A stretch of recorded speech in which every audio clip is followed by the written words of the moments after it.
Call this meeting to order with a gavel and all. Welcome to meeting 109 of the House of Commons Standing Committee on Government Operations and Estimates.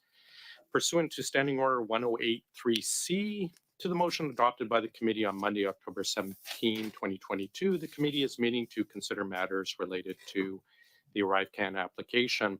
As always, a reminder not to have your headphones next to the microphone, as it causes feedback and potential injury to our very valued interpreters. Just quickly before we start, like yesterday, Mr. Anthony's lawyer, Mr. Brent Timmons, will be present with his client, but he is not a witness and thus he may not address the committee. The council may be on Zoom call with the witness and they may speak directly to their clients, but not to the committee or committee members. I would note for committee members that they should only question the witness and not speak to or ask questions of the lawyer who is not appearing as a witness. Mr. Anthony, if you do require time to speak to your lawyer, keep your camera on, but just mute yourself and you can just indicate that you'll be conferring with him. That's fine. My intent, like yesterday, we will do a 10-minute suspension after the first two rounds, 1 hour about, and then after that, after the second hour, we will do 5-minute suspension. And also my intent as of yesterday is to have our clerk swear in the witness if committee is fine with that. We'll have our clerk go ahead with that. Great, Mr. Anthony, email this morning, you have the choice between either a oath or solemn affirmation. Please let me know which one you would like to proceed with. An oath, please. Great. I'll read the text to you, sir, and you may respond. Do you swear that the evidence you shall give on this examination shall be the truth, the whole truth, and nothing but the truth, so help you God? Yes. Thank you, sir. Yes, Mr. Barrett. Is there something or? Yes, sir. Before we proceed, yesterday at the end of the meeting, it was clear that there was an undertaking by the witness to provide documents before 9 a.m. this morning. Mr. Firth had committed to provide us names of who he negotiated with CBSA to write his own contract and the names of government officials who provided the glowing endorsements on his website that he had first undertaken to provide the committee 16 months ago. I'm wondering if you can update the committee on what's been received and when that'll be circulated. Yes, I've received maybe about 1/3, 25% of the promised information. The clerk has received it. It is going to translation. So hopefully perhaps tomorrow or the day after. The balance of the information promised by 9 a.m. has not. We have a promise from Mr. Firth that the balance will be sent at another email or separate email, but we haven't released or received it yet. When we do, it will be translated and forwarded to the committee. And actually on that point, I want to bring up just something I promised to get back to the committee yesterday. It was regarding questions put toward the previous witness that were not answered. I want to read just kind of a note directly from our law clerk. Quote, I understand one of the reasons given by the witness for not providing certain answers was that the matter was potentially related to an RCMP investigation. It is up to the committee to decide whether a question should be put to the witness and whether the potential for an actual police investigation is sufficient reason for not answering the question. It's ultimately up to the committee to decide. As mentioned, the House of Commons procedure and practice, a committee can report to the House a situation where a witness refuses to answer its question. So basically, it is up to the committee to decide whether that is a relevant reason not to answer and not for anyone else. So just Chair, on that,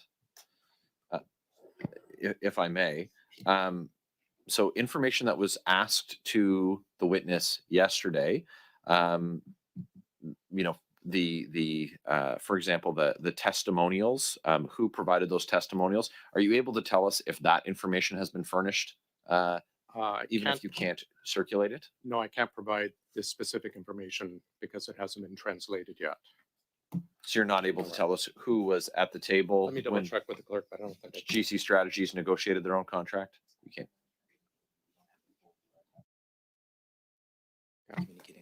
information. Yeah. that can't I be can't provided release to members. specifics, just that probably about 75% of it has not been received yet. Understood.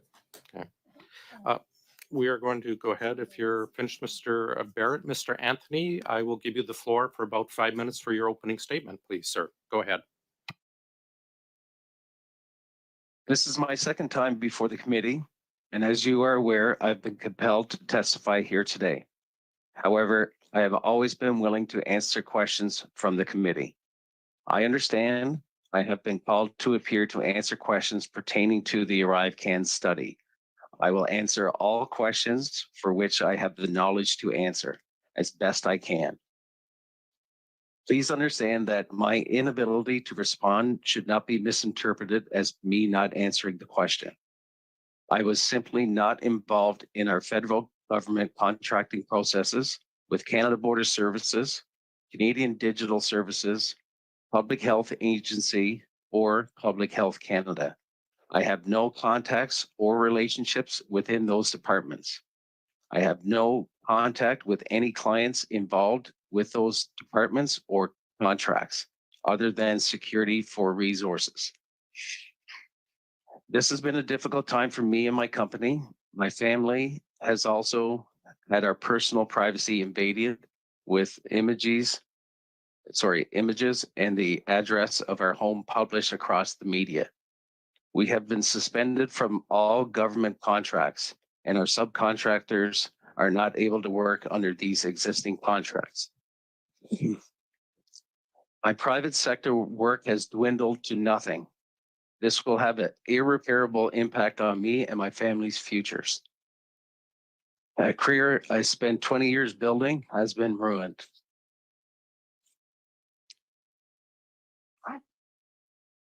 Aside from the obvious reasons of not wanting to be isolated from one another during our testimony, it's also true that we requested to be in testimony together, as Mr. Firth handled all projects related to COVID and pandemic response, so I have very little to offer as insight into this committee's current work.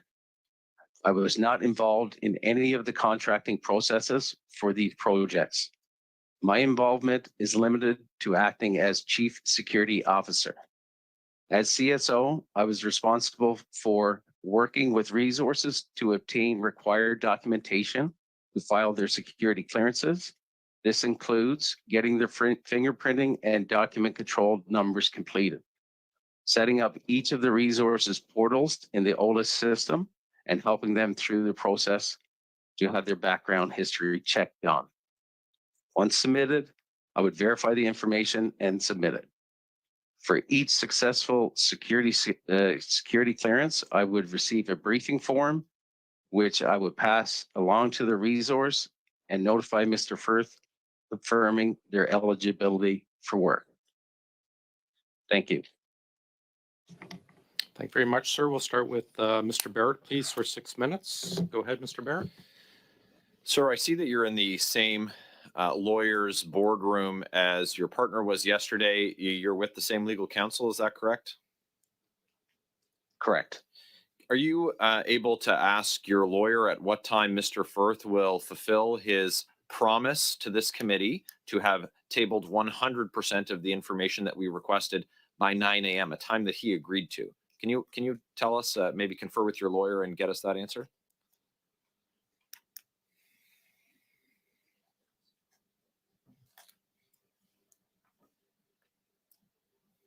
I'm not going to discuss my discussions with my lawyer. At what time will the information that has been requested by a partner of your company be furnished to this committee? I'm not aware. I don't know. You don't know. Well, some of that information was requested 16 months ago, and there was an undertaking made then. And yesterday, I told your partner I didn't believe him that he would provide it this morning, and he said that that was, of course he'd provide it. That wasn't the case, but he proved me right. Your partner yesterday also said that everybody was lying except for him and you. Said that the Auditor General was lying, the Procurement Ombudsman, the Globe and Mail, the National Post, even the CBC, Global News, all of us.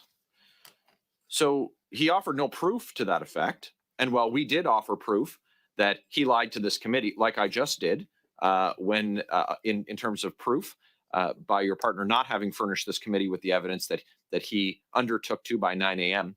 Do you agree with Mr. Firth that the Auditor General's report is incorrect? I would refer to his testimony in regards to the numbers that we were able to supply to the Auditor General. So was the Auditor General's report correct or incorrect in your assessment? Incorrect. So the Auditor General of Canada is wrong, and you are right. That's your contention today. Yes. If you had the opportunity to see the testimony of your partner yesterday, you'd see why I find that incredibly hard to believe. Because, frankly, it hasn't been credible, your company's testimony to our committee. Last week, government officials announced that files concerning your company, GC Strategies' role and involvement in Justin Trudeau's $60 million Arrivescam have been sent to the RCMP. Now, you've said that your role is a security expert for the company. Which information do you think was sent to the RCMP? Would it be information about forged resumes by your company, involvement in bait and switch procurement, as outlined by the procurement ombudsman, or bid rigging? What's the information that you believe has been forwarded to the RCMP?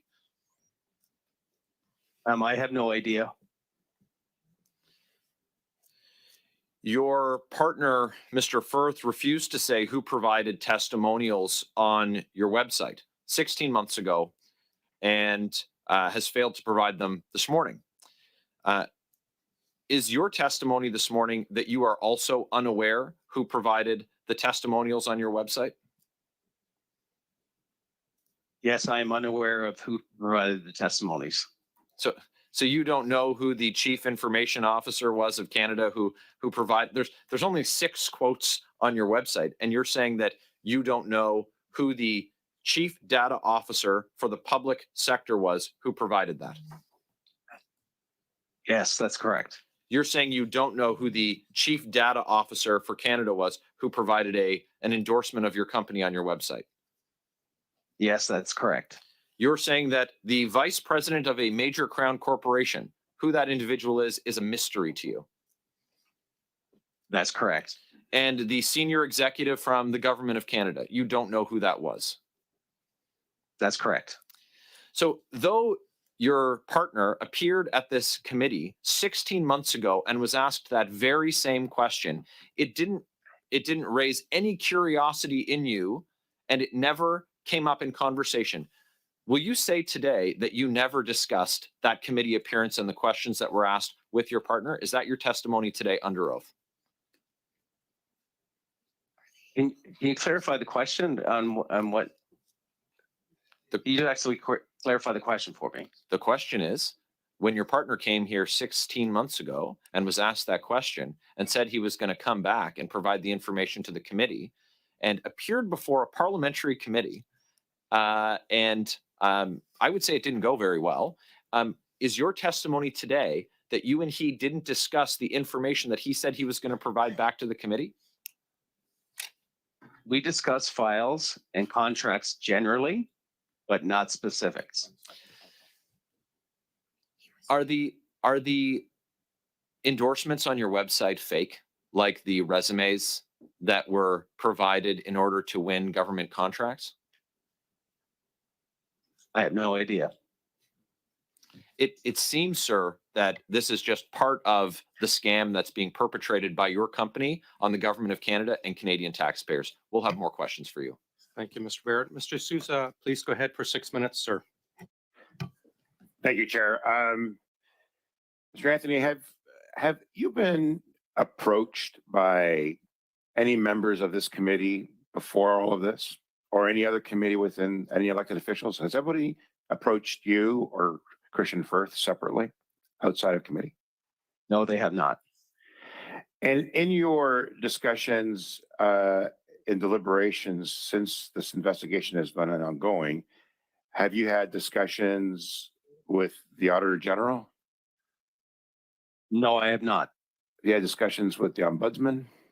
No, I have not. Have you had any discussions with the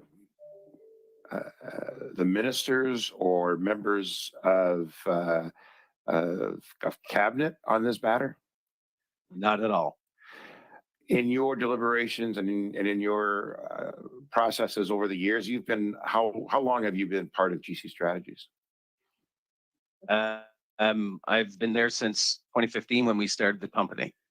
Were you a partner in previous companies and operations with this procurement process? I worked for previous companies, but I was not partners in those companies. Who did you work for prior to GC Strategies? I worked for Veritach and a company called I4C Consulting. So you worked with Christian Firth at Veritach. That's where I Right. met him. Yes. Yeah. And then you both together became partners and purchased Cordell? Yes, I left Veritach around 2010, went to a different company, and then we met up again in 2015. So you have an equity stake in GC Strategies? Absolutely. So you're a principal, just you and Christian Firth is GC That's- Strategies. That's correct. And yet you have not been involved in sourcing contracts. It's all been Christian Firth, or have you been engaged in sourcing opportunities? I'm engaged in sourcing opportunities. I work in the private sector and different federal government accounts. We don't work in the same accounts.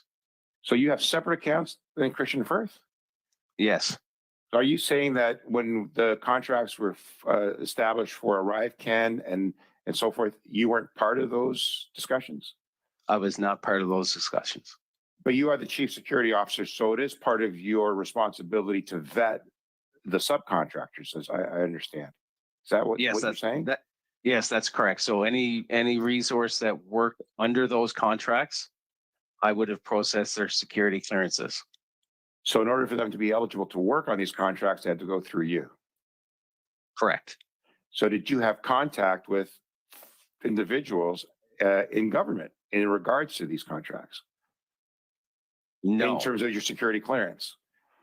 no, I just had contacts with the resources. So who are the resources in government that you would have had contact with? Oh, I didn't have contacts within the government for their resources. When I say resources, I mean our contractors.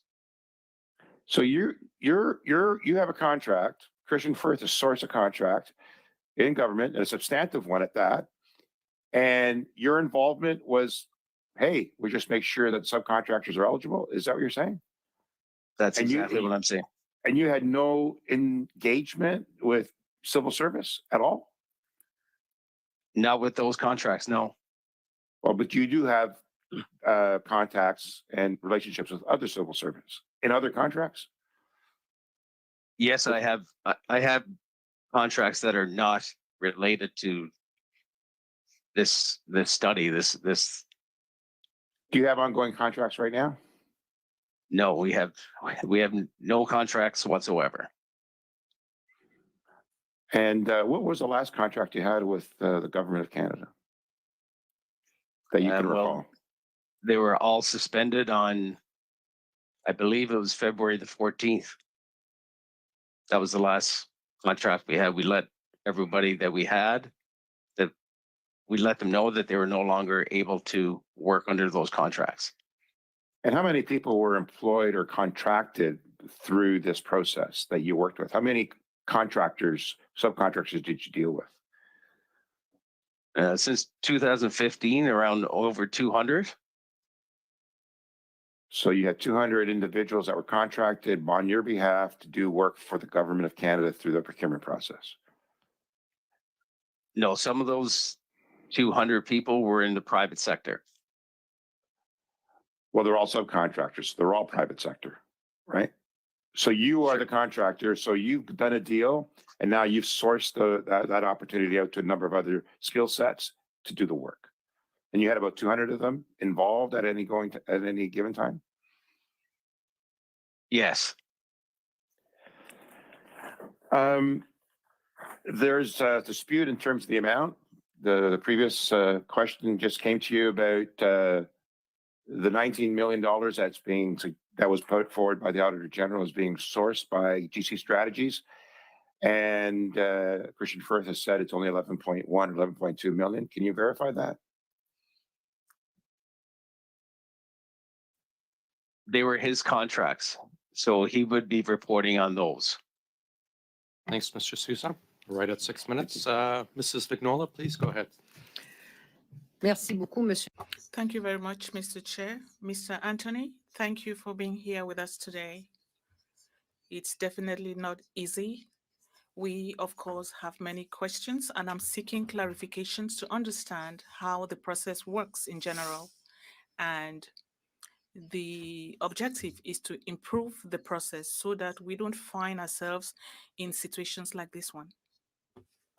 Mr. Anthony, your hand is up online. Is everything okay? Yeah, I just missed the first little bit. My translation wasn't working. Are you okay if we I just missed the first. Are you okay if we just restart? Thanks. We'll restart the clock. Thanks, Mrs. Vignola. Donc, monsieur, Mr. Anthony, I thank you for being here with us today.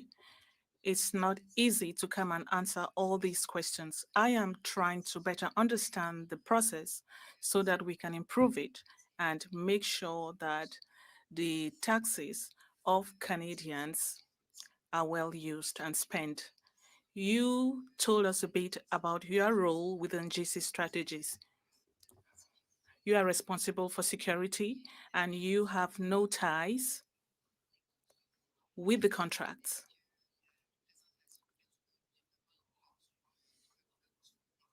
With the members of government, you have no ties with members of government and public servants, and you receive 50% of the income. Did I understand you well?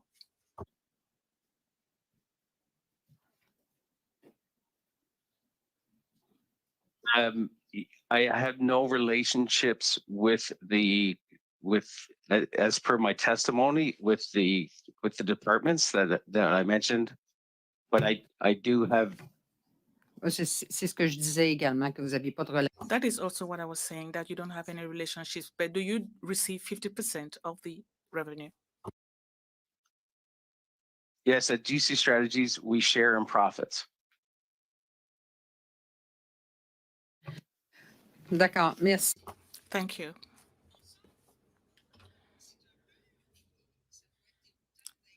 It must be disturbing to be here in the committee with us because, well, stop me if I'm mistaken, you are realizing a dream to move from an income earner to that of one who owns a company.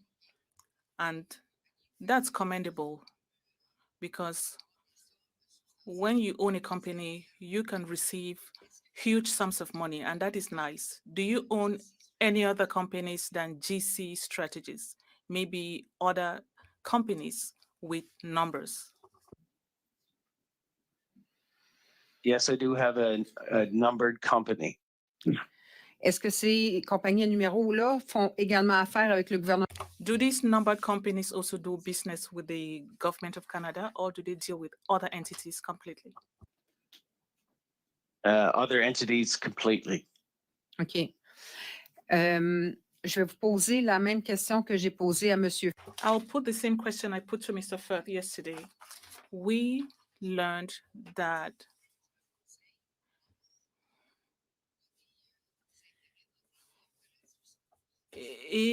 an accounting firm has interest in tax havens. Do your company also have an interest in tax havens? No. Excellent. No. Excellent, thank you. I would like to come back to the purchase of Corridor. I believe that's the starting point for the achievement of your big dream, the dream you had to own your own company. At the time, together with Mr. Firth and Mr. White, at the time you bought Corridor, how many employees were working at that company? They had no employees at that company. Et avant de la racheter, est-ce que And before you bought over the company, did you have any interest in that company? Had you worked with the company before? I worked with the company. The owner of the company was actually a consultant of mine when I was at I4C Consulting. OK. Pourquoi est-ce que vous Why did you buy Corridor?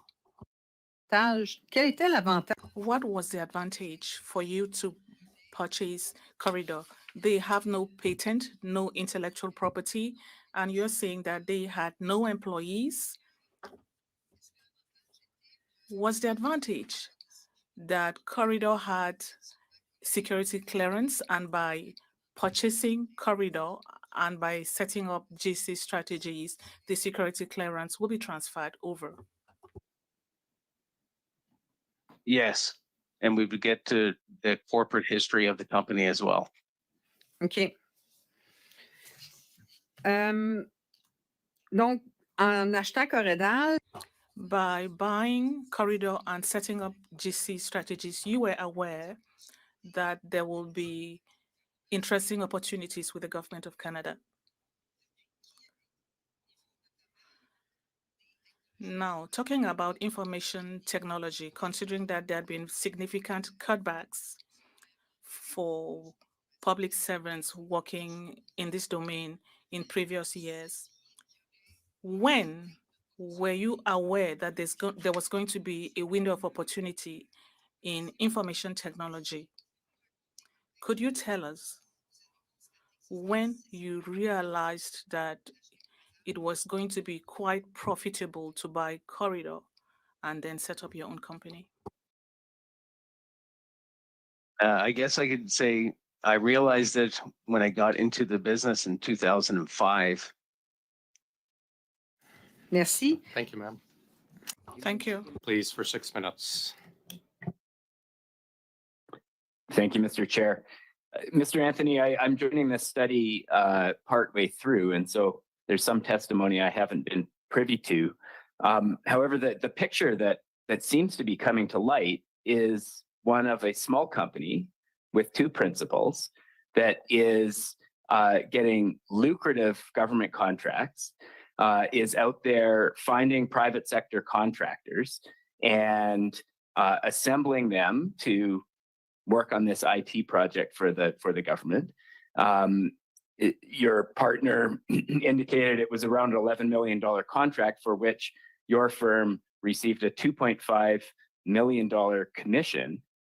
And all of that, could seem above board, except some of those things are not as they seem. So for instance, in some cases, your company isn't actually doing the recruiting. In some cases, CBSA was doing the recruiting, finding the resources, and then telling them to work through you.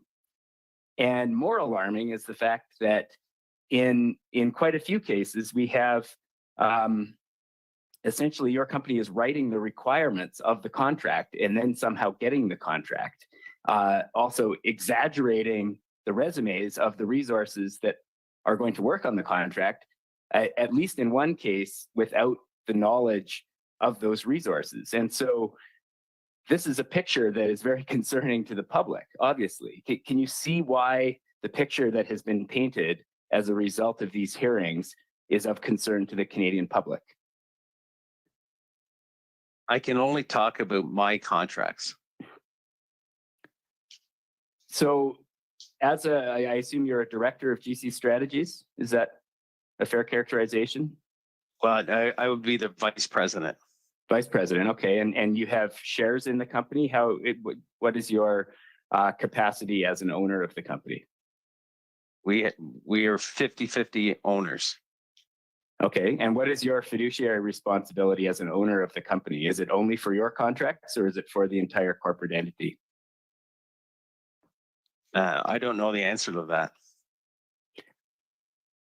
you're a half owner of a company that does millions of dollars in government contracts, and you don't know what your fiduciary responsibility is to the corporate entity? No, I have no knowledge of that. Well, I find that somewhat astounding. Have you read the Auditor General's report? I have not read it, no. The Auditor General of Canada has audited contracts that the company you're a 50% owner of has undertaken, and you haven't read the report. Have you read the Office of the Procurement Ombudsman report? No, I have not. So as a director of this company and a 50% shareholder, your company has been brought into the public limelight for potential serious misconduct. Your contracts with the government have been suspended, all of the contracts. And this is because of reports that have been written by some of the main watchdogs who work on behalf of the Canadian public. And they've raised major red flags about your corporate practices of a company that you're one of the two principals, and you haven't even read the reports. That's correct. How can you dispute the findings of the reports if you haven't read them?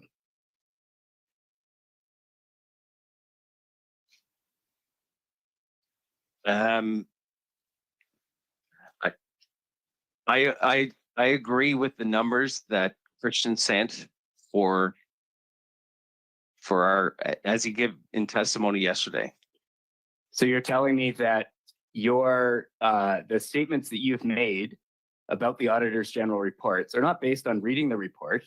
It's based on what Christian told you? It's based on testimony given at these committees. I just find this astounding that someone who works at your level and is the 50% owner of a company that has been scrutinized and brought into disrepute by the Auditor General and the Office of the Procurement Ombudsman, and now is being looked into by the RCMP, and soon the Public Sector Integrity Commissioner is going to be looking through your business dealings, and you haven't read any of these reports.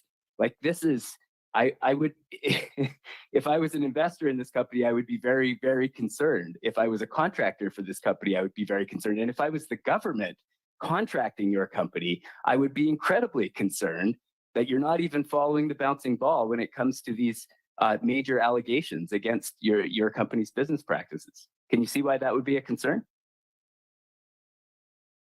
Sure.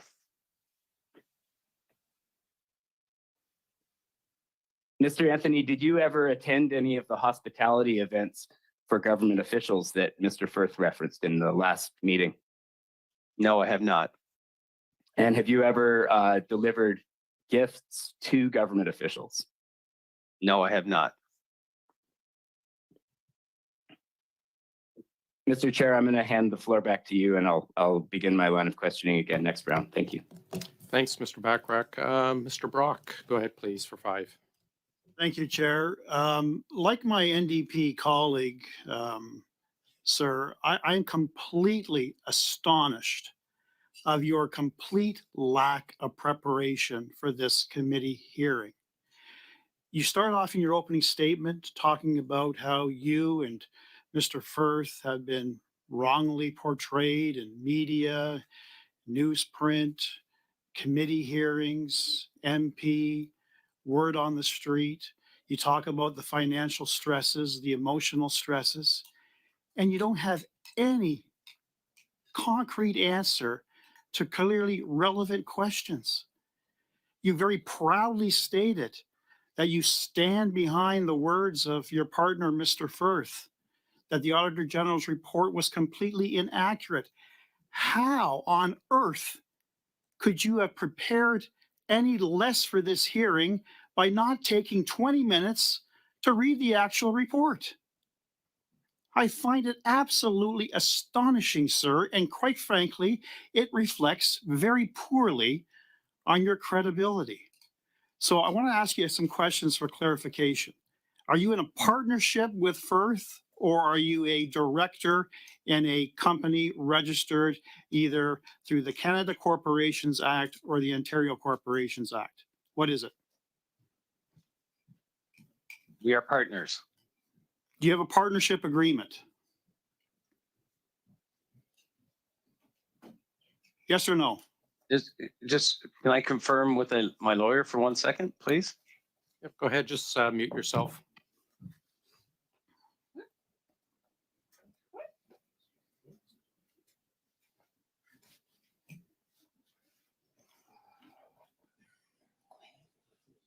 Sorry.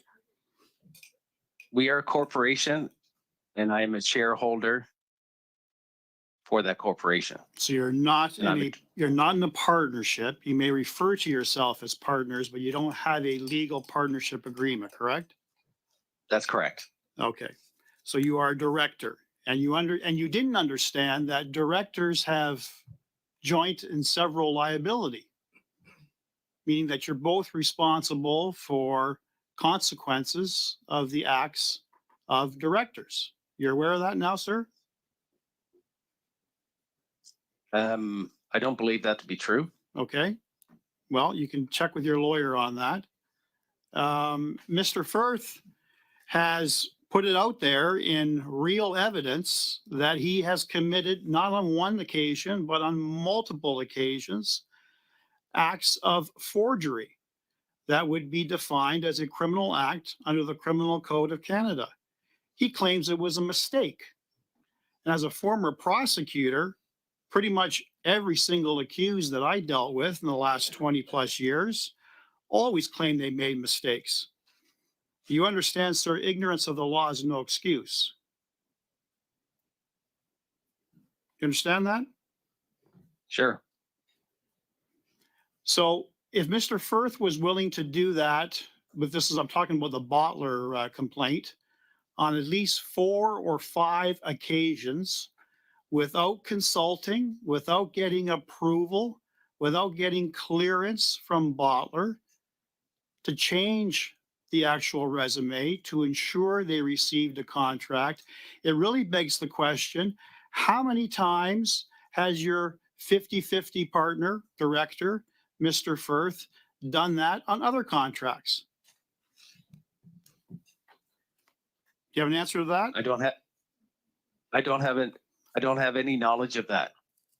No, because what he does is up to him and what you do is up to you, correct? Is that your understanding? Yes. I see. Now, who was responsible for your web design on your website that probably fraudulently identifies several key government employees boasting about the value of your company? Who was responsible for creating this web design?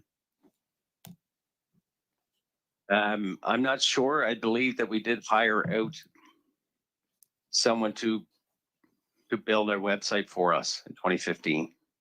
Okay, who was the company? I don't have that information in front of me right now. You'll supply the information to us? Yeah, I can check my records. Okay, and in addition to Mr. Barrett's questions to you, you will also provide to me I'm going to give you 7 days to do this, sir, the names of all the government employees that are referenced in your website boasting about your particular company. You'll do that because you didn't have the answer as to who they were, but in 7 days, you'll provide me with that information, won't you? I can try and find that information for you. Thank you. Thank you, Mr. Barrett. Mr. Baines, please, for 5, go ahead.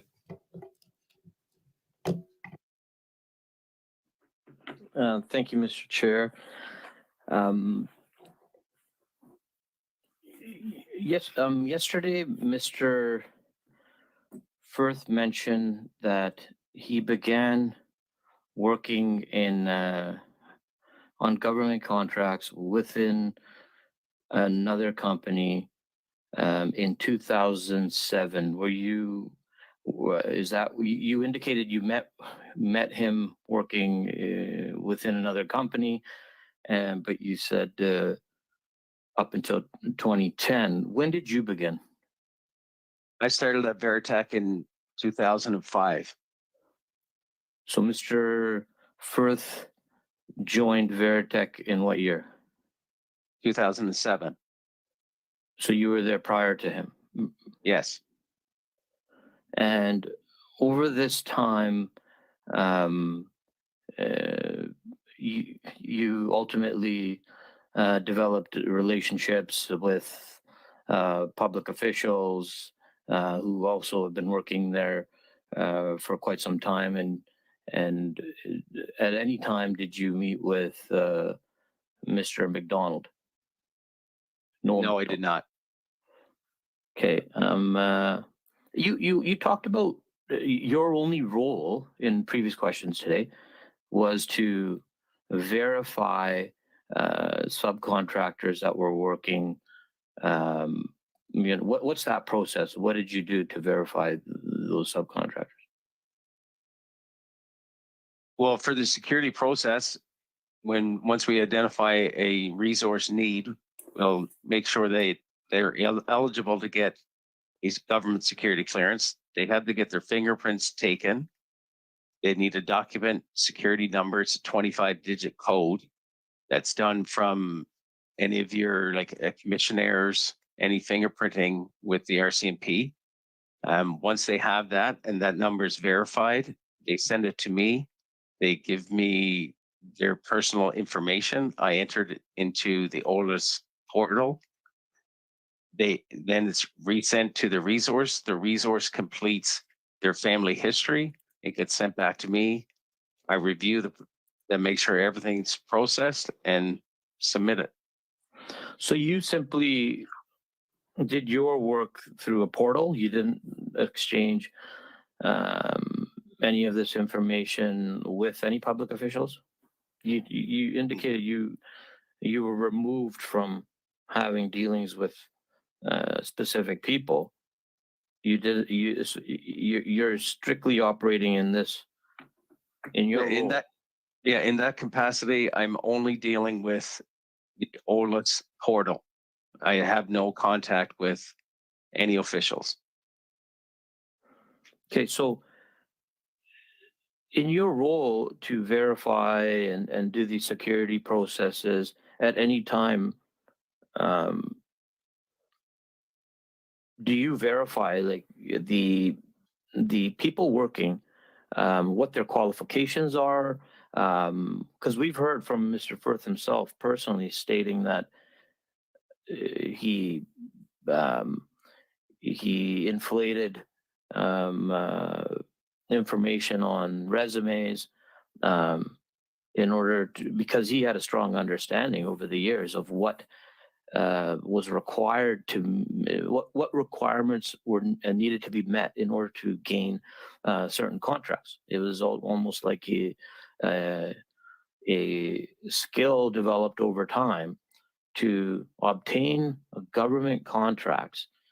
He knew how to do that and would know what, say, keywords, etc., needed to be placed into resumes. He indicated in prior testimony that that's something he did do. He admitted to it.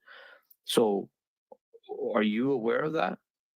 Or was it your job to verify these things on things of that nature, or people's skills, whether they were real or not, during these security processes?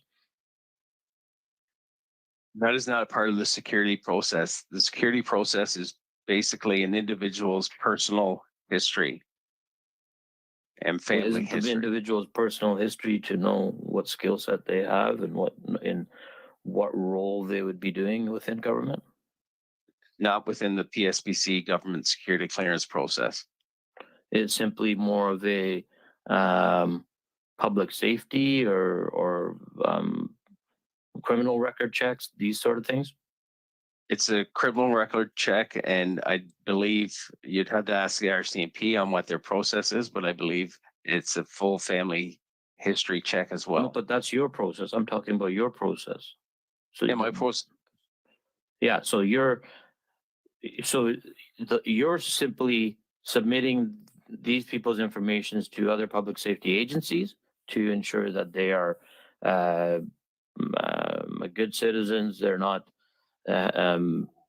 They don't have any criminal records, and that's it. That's it. So you're not verifying who these subcontractors are with respect to what skill set they have, and they're going to go work on government contracts where important information, sensitive information is shared. No, I don't verify that myself. Okay, so Just a what was quick your question, role? Mr. Baines. How much time? Sorry. If you have a quick question, please go ahead. That's all. I'll save it for the next time. Thank you. Thanks, Mr. Baines. Mrs. Vignola for 2.5, please. Merci beaucoup, Monsieur. Thank you very much, Chair. Mr. Anthony, I'll continue. In 2005, you started working for Veritag. Later on, still at Veritag, you met Mr. Firth, Mr. White, Mr. Caleb White. Did you also meet him at Veritag? Yes. Et Monsieur, And Mr. Collingwood as well? Yes. OK, Monsieur Collingwood, Mr. Collingwood set up Coradix, and for whom David Yao had been director. Very well. Is Caleb White still a partner at GC Strategies? No, Caleb is not a partner at GC Strategies. qu'est-ce qui fait en sorte qu'il a quitté GC? Why did he leave GC Strategies? That's a question you'd have to ask him. Oh, OK, fait qu'il est parti sans vous en... So he left without telling you why? He just left and saying, it's okay, I'm going to leave aside millions of dollars of contracts behind because according to the Business Journal of Ottawa, you are listed as one of the 4 most important companies with a growth rate of more than 600% in 4 years. So you think Mr. White just left without telling you why? No, Caleb was fully upfront with us and let us know why he was leaving. He wanted to go and pursue other options. Oh, OK. Very well. So he wanted to check out other options. Mr. West Travis, was he involved with GC Strategies before? He was an employee. OK. Et Monsieur Jarvis, And Mr. Jarvis was also in BDO when BDO absorbed Le Sage, if I understand. Can you repeat the question, please? le même Monsieur Jarvis, The same Mr. Jarvis, who had been a manager at Lexor, the company Lexor, and BDO, which subsequently purchased Lexor, the same company.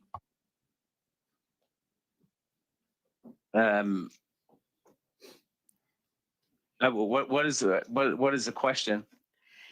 la question est, The question is, Mr. Jarvis was an employee at GC Strategies, is the same Mr. Jarvis who had worked at Lexor. Lexor was purchased by BDO, and Mr. Jarvis now works with BDO. Am I correct?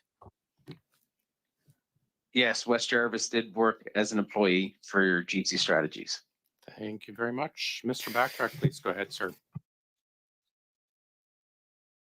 Thank you, Mr. Chair. Mr. Anthony, did you sign the $13.9 million contract with CBSA? No, I did not. So you sign contracts for your projects and Mr. Firth signs contracts for his projects. Is that roughly how it works? That's correct. As Chief Security Officer, are you responsible for the security clearance for not only the resources that you compile, but also GC Strategies itself? Yes. And at the time that the $13.9 million contract with CBSA was signed by Mr. Firth, were you aware that there was a document safeguarding capability requirement associated with that contract? No, I was not. How do you, as Chief Security Officer, how do you review the security requirements of contracts that Mr. Firth negotiates with the government? Or do you? I do once we get a contract awarded, we see what is required if we need to add any additional security. And did you review the $13.9 million contract for security requirements after Mr. Firth signed it? After it was awarded, that document security clearance was not required. I don't believe that was the case. I think that the requirement was removed something like 14 months after the document was signed. I assume that work was already taking place on the contract at that point. Is that not correct? I believe work was ongoing on that project, but I don't think it required document safeguarding. But the contract itself, this is what the Auditor General and the Procurement Ombud have both found, that the contract itself, in order to sign the contract, GC Strategies needed to have this specific security clearance. You are the Chief Security Officer, but you were not aware of that requirement prior to Mr. Firth signing the contract, and you did not review the contract for security requirements prior to him signing it. Is that correct? That's correct. What part of Chief Security Officer involves the security part? I'm having trouble struggling with this question of how you actually exercise that role with regard to the contracts that your company signs. And I'm also unclear why you and Mr. Firth don't have separate companies, because it seems like you're not actually working on the same projects, and nor are you actually exercising your role as security officer when it comes to the work that Mr. Firth is bringing into the company. Help me understand how this all works. If you're able to offer up a short answer, Mr. Anthony. The document safeguarding was not required for that contract. Thanks very much. Mr. Berthold, please go ahead, sir. Welcome to OGO, or welcome back to OGO. Merci, Monsieur le Président. Thank you, Chair. Just to be sure that I understood you well, a while ago you said you had not read the auditor. Mr. Chair, Mr. Berthold's sound is very poor. The interpretation will improve. Comme ça? Oui. Go ahead. Donc, Monsieur Anthony, vous dites que vous... Mr. Anthony, you said you had not read the AG's report, a report that was devastating for GC Strategies. And because of that report, GC Strategies no longer has a contract with the government of Canada. And you want us to believe that? Yes. Monsieur Anthony, c'était... Mr. Anthony, that's very surprising.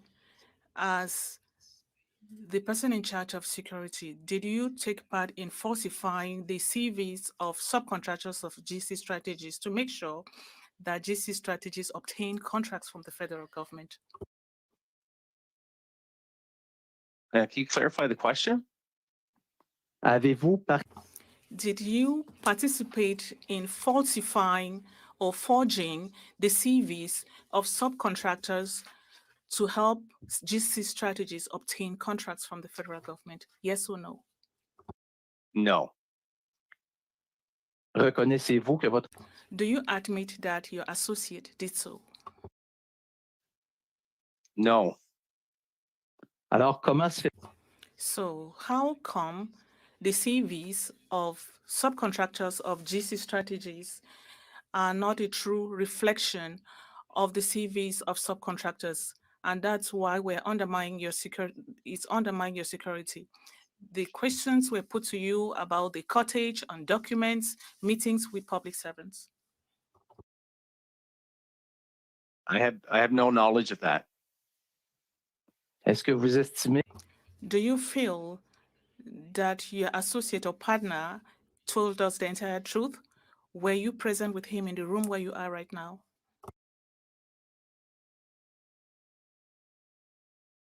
Can you ask the question again, please? Est-ce que... Do you feel that your partner told us the whole truth yesterday? Yes or no? Yes. Est-ce que vous étiez Were you present with him in the room where you are right now when he was giving his testimony?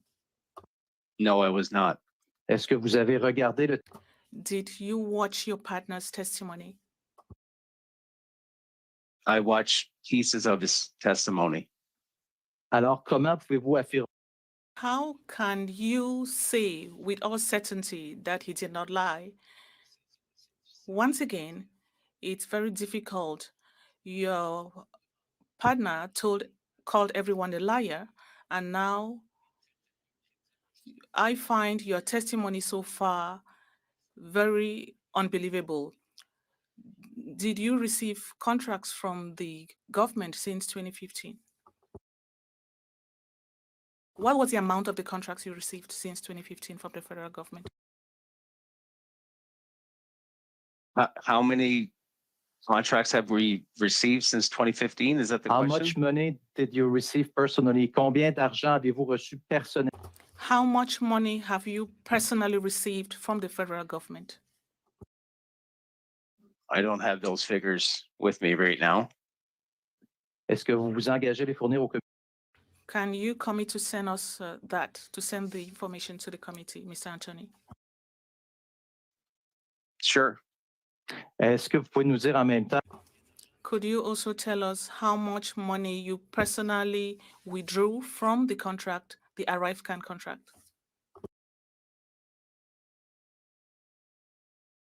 I can look. I don't have those numbers in front of me.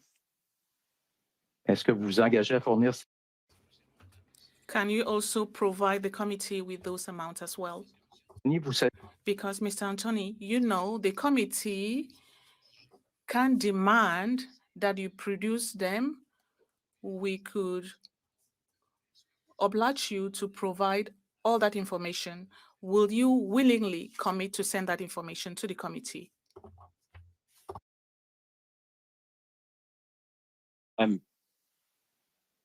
Can someone check my translation? I'm getting some serious echo here.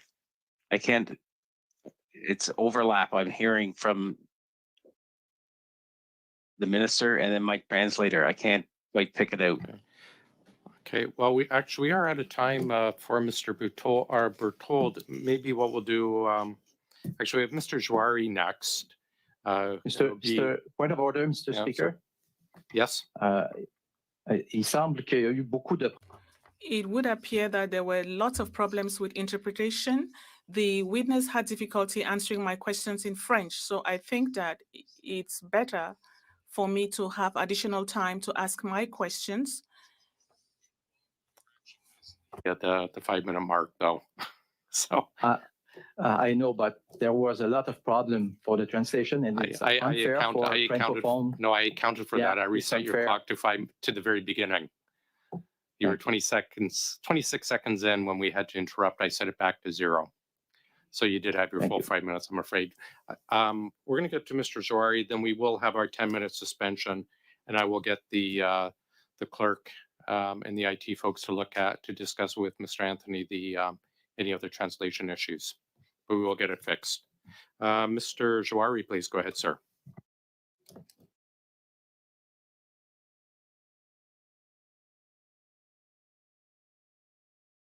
Yeah, I think that's it. There's an issue. It's on his. Jari, you're on mute, sir.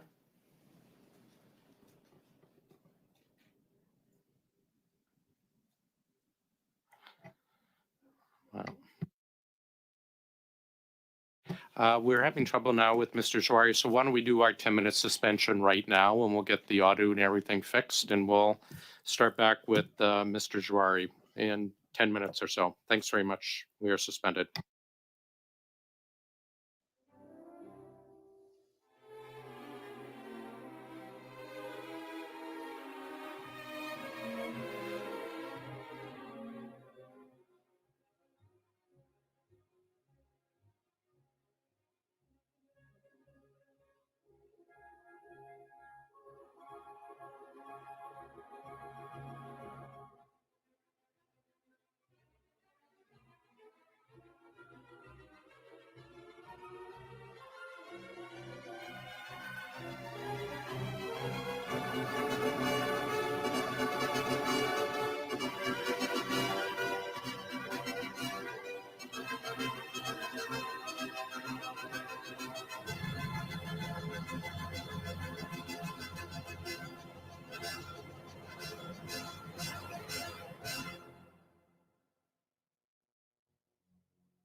Patience. I'm glad we have you back speaking. Go ahead for 5 minutes, please, Mr. Jari. Thank you, Mr. Chair. Mr. Anthony, as the Chief Security Officer of a Canadian corporation, which you hold 50% share, you told us that you also share into the profit of the corporation. Am I right to understand that? Yes. Okay. Mr. Fritz yesterday indicated to us that the net revenue from the $11.2 million that was granted to GC Strategy, this GC Strategy has earned $2.5 million. Do you share based on that $1.25 million of that $2.5 million, sir? Yes, we share in the profits of GC Strategies. So I assume indirectly you're saying that you have benefited from $1.25 million net on that. So can you explain to me how you share the profit? However, when it comes to the risk associated with that, or with any type of inclusion, you are very comfortable saying, as a Chief Security Officer, I do the check on the resources, which I understand based on Mr. Fritz. Yesterday, the testimony was over 30 consultant as it relates to Arrivescam, that you must have processed their security background, yet you do not know anything about the project. You do not know anything about document tracking. And the only thing that you've made a comment is that the documents safeguarding was not a request. Can you explain to me how you're comfortable taking 1.25 million, but you're also very comfortable washing your hands off from anything that has to do with Arrivescam? I can only speak about my contracts. Okay, so I take it that you are comfortable with taking 1.25, but you're not comfortable talking about other contracts. Okay, so let's talk about your contracts then. You said you have contracts for private sector, and you also have different contracts. You have public sector contracts for different accounts. Can you give me a breakdown of how many of your total accounts that's under your supervision? How many of them are private? How many of them are government related? I would say 60-40 private sector. 60% private sector and 40% public. Any of those private contracts that you have been securing work directly or indirectly with the other 40% in the government? In some occasions, yes. On some occasion being 80%, being 40%, being 10%, being 1%? 10%. 10%. Okay. So can you tell me what departments, aside from the accounts that Mr. Fritz holding, you are holding within the government of Canada? Which department do you have a relationship with? We don't hold any contracts with the government of Canada at the moment. Can you tell me what contracts you held before that as part of that 40%? Sure, I could get that information to you. So I'm sure you've been since 2015. Can you give me the top 3 departments that you worked at? D&D, Agriculture Canada, and Global Affairs. Okay. Did Mr. Fritz at any time work any on those accounts? Not to my knowledge. Okay. Do you have documentation safeguarding in those 3 departments as part of the work that you're doing? No, we've never had document safeguarding in our history. You've never had document safeguarding in history, regardless of the department that you're working with. And you're saying because PSPC did not request you guys, or you did not understand that that was a requirement. Am I right to understand that? I don't have any knowledge of PSPC's processes. You don't have any knowledge of PSPC processes, yet you signed contract 40% of the time with 3 different departments. I found that very hard, sir, that you don't understand the PSPC process. regarding safeguarding of document or anything else while you sign 40% of your contracts. I'll be getting another term and I'll be following on those lines. Thank you, Mr. Chair. Thanks, Mr. Jari. Mrs. Block, please go ahead for 5. Thank you, Chair. Mr. Anthony, the Auditor General found that GC Strategies was involved in the development of a contract from the Government of Canada valued at $25 million that your firm received in May of 2022. Now, I know you've tried to build a bit of a firewall between your contracts and Mr. Firth's contracts in saying that they are separate. But it is my understanding in your role as the Chief Security Officer that you provide him with support when it comes to security assessments. Is that correct? With regards to security assessments? Yes. Yes. So in setting the criteria for the contracts for GCs, that GC Strategies ultimately won, did you provide any advice to Mr. Firth on the security requirements for that contract? No.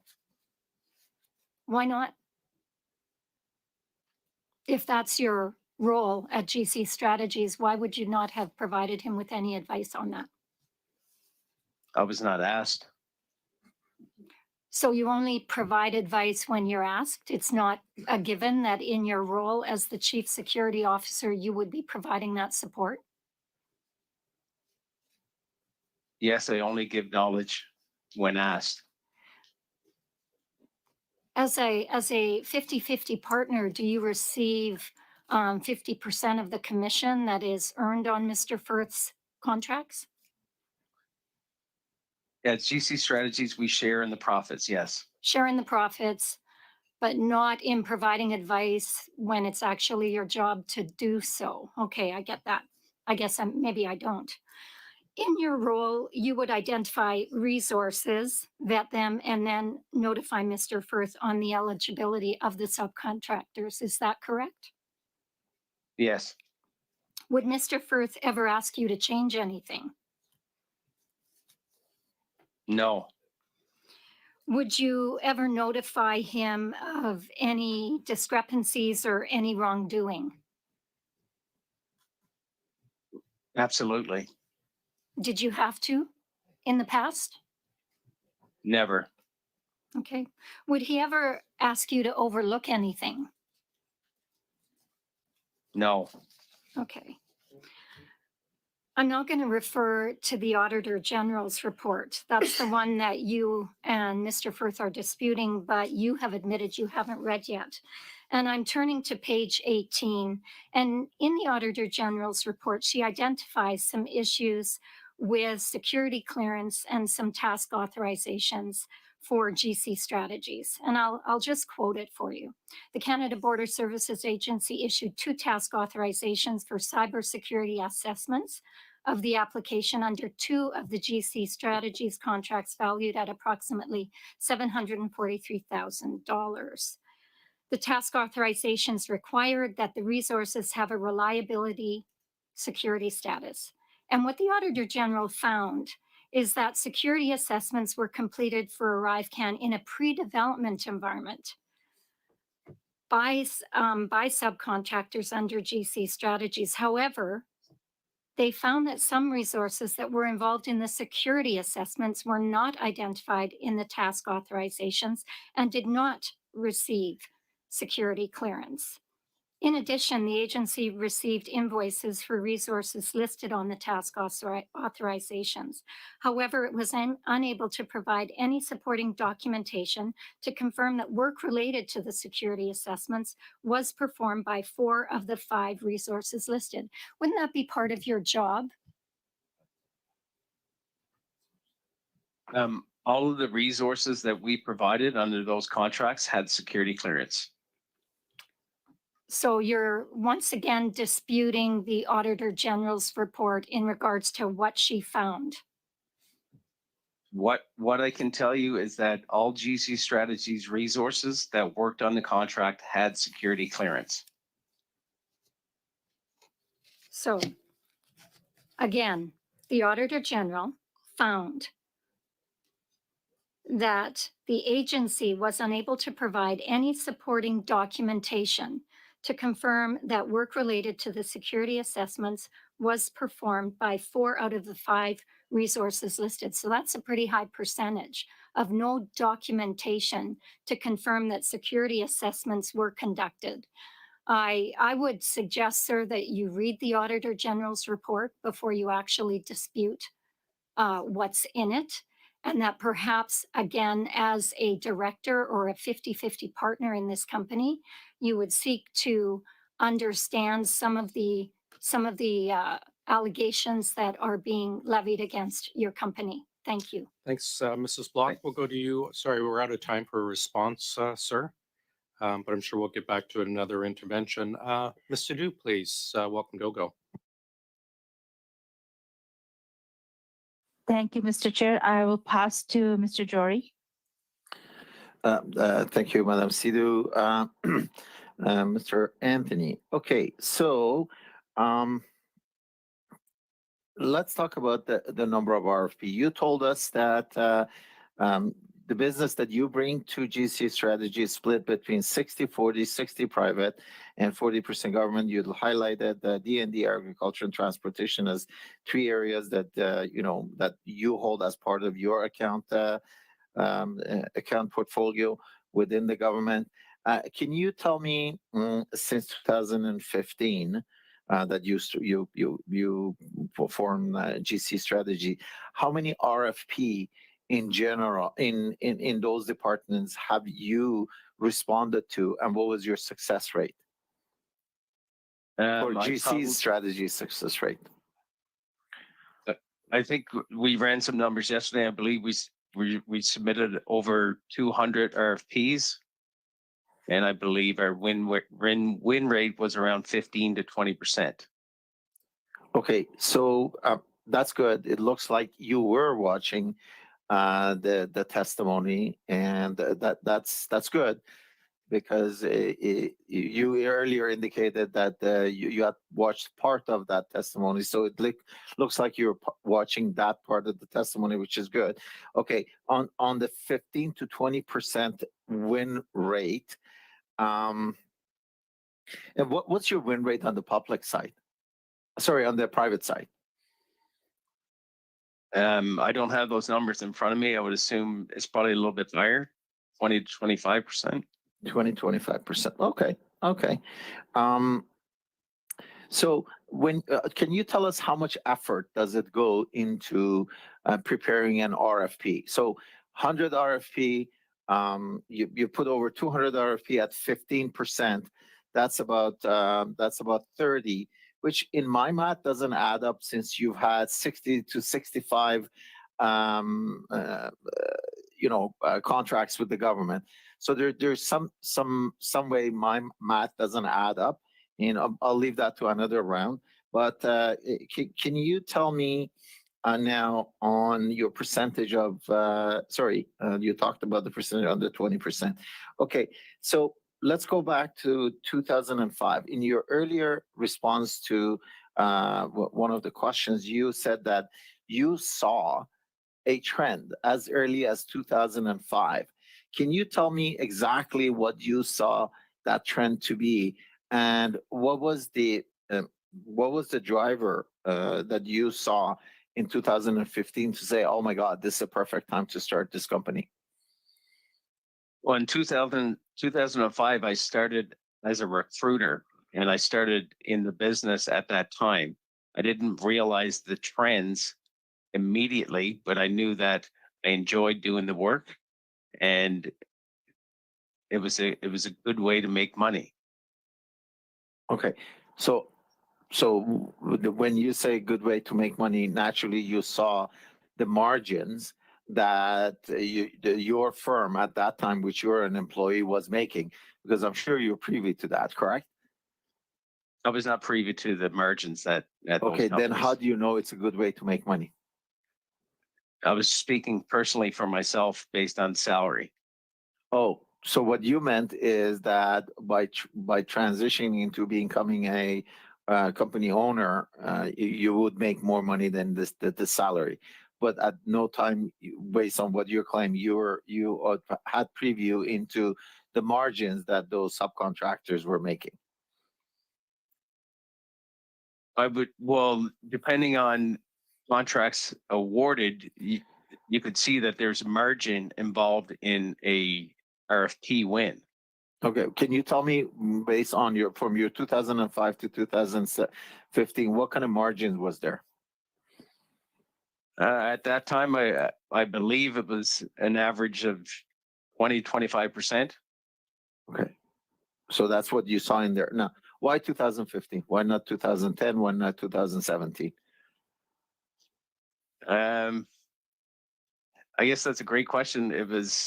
I guess that time in our lives, we decided that we could try and do this ourselves. It was right for our families, and we took a chance at starting a company, and it worked up until a couple of months ago. That's our time, sir. Okay, thank you, sir. Mrs. Vignola, please, 2.5. Merci beaucoup, monsieur. Thank you very much, Mr. Chair. Mr. Anthony, yesterday, Mr. Firth told us that to prepare accounts and the processes with the government, he needed to work about 10 hours or so per month. 40 to 80 per month. All you have to do is fill security paperwork. How many hours did it take you per month to do that? I'm the chief security officer, but I also get my own business. I work private sector accounts. Je parle vraiment pour Arrivescam. I'm really talking about the security paperwork for Arrivescam. How many hours per month did it take you to earn $625,000 per year? I have no idea. Est-ce qu'on parle de 10 ans? Are we talking about 10 hours, 20 hours per month? Are we talking about 100 hours? Again, I don't know. OK. C'est vraiment... Very well.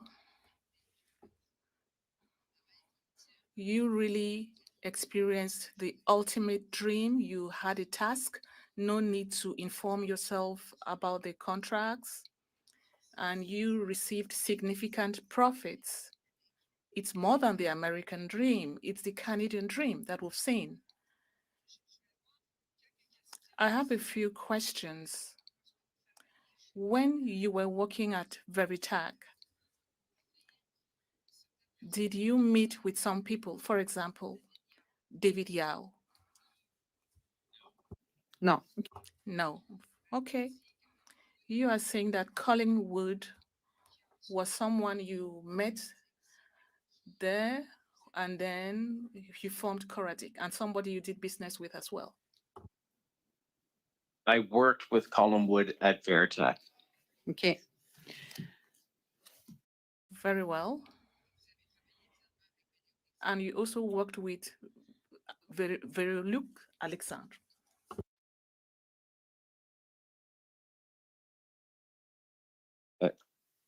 I don't know that name. Okay, thank you very much. Mr. Bachrach, please go ahead, sir. Thank you, Mr. Chair. Mr. Anthony, you previously said you're responsible for the security clearance, not only of the resources, but also of GC strategies. How do you exercise that responsibility?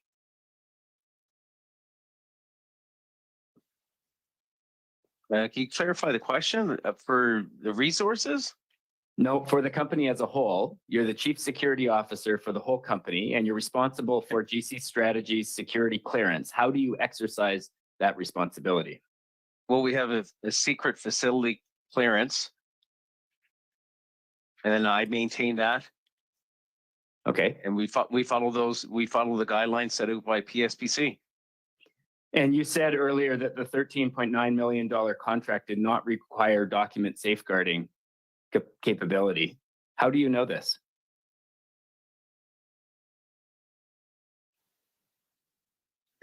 Based on past testimony, I noticed yesterday that From That past was- committee testimony?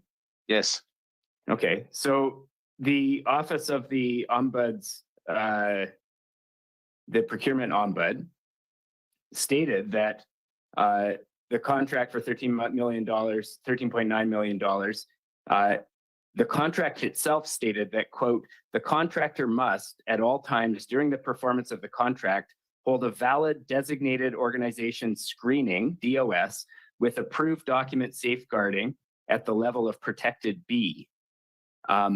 Did your company hold that security did clearance at the time that it was signed? So why earlier did you say that the contract didn't require document safeguarding when in fact it did?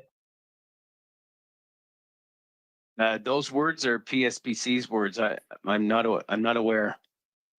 I don't think so. This is the contract itself.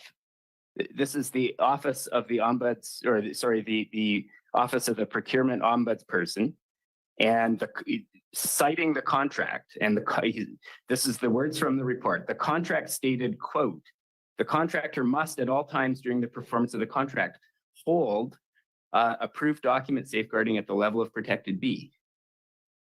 So I guess what's shocking, Mr. Anthony, is that you're the chief security officer. This is a security issue. We're talking about matters of national security, and you weren't familiar with the requirements of the contract at the time that your partner signed it. And it comes back to my earlier question about how you actually carry out your responsibilities as a chief security officer, or whether this is just a title that you divvied up the titles and you became chief security officer, but actually you don't do any chief security officer things. I'm struggling to understand how you failed to That's our provide time, this Mr. basic Bachrach. level We'll of have to allow a oversight. bit of Thank time you. for, if you could have a response, Mr. Anthony.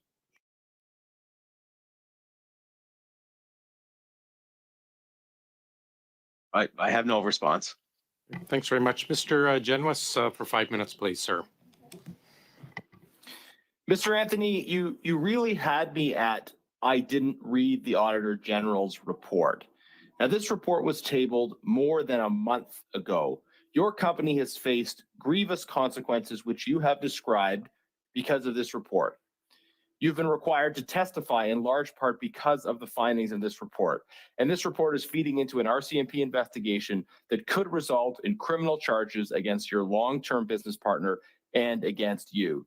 Mr. Anthony, this report is merely 36 pages. And at no point did you think, maybe I should read this thing.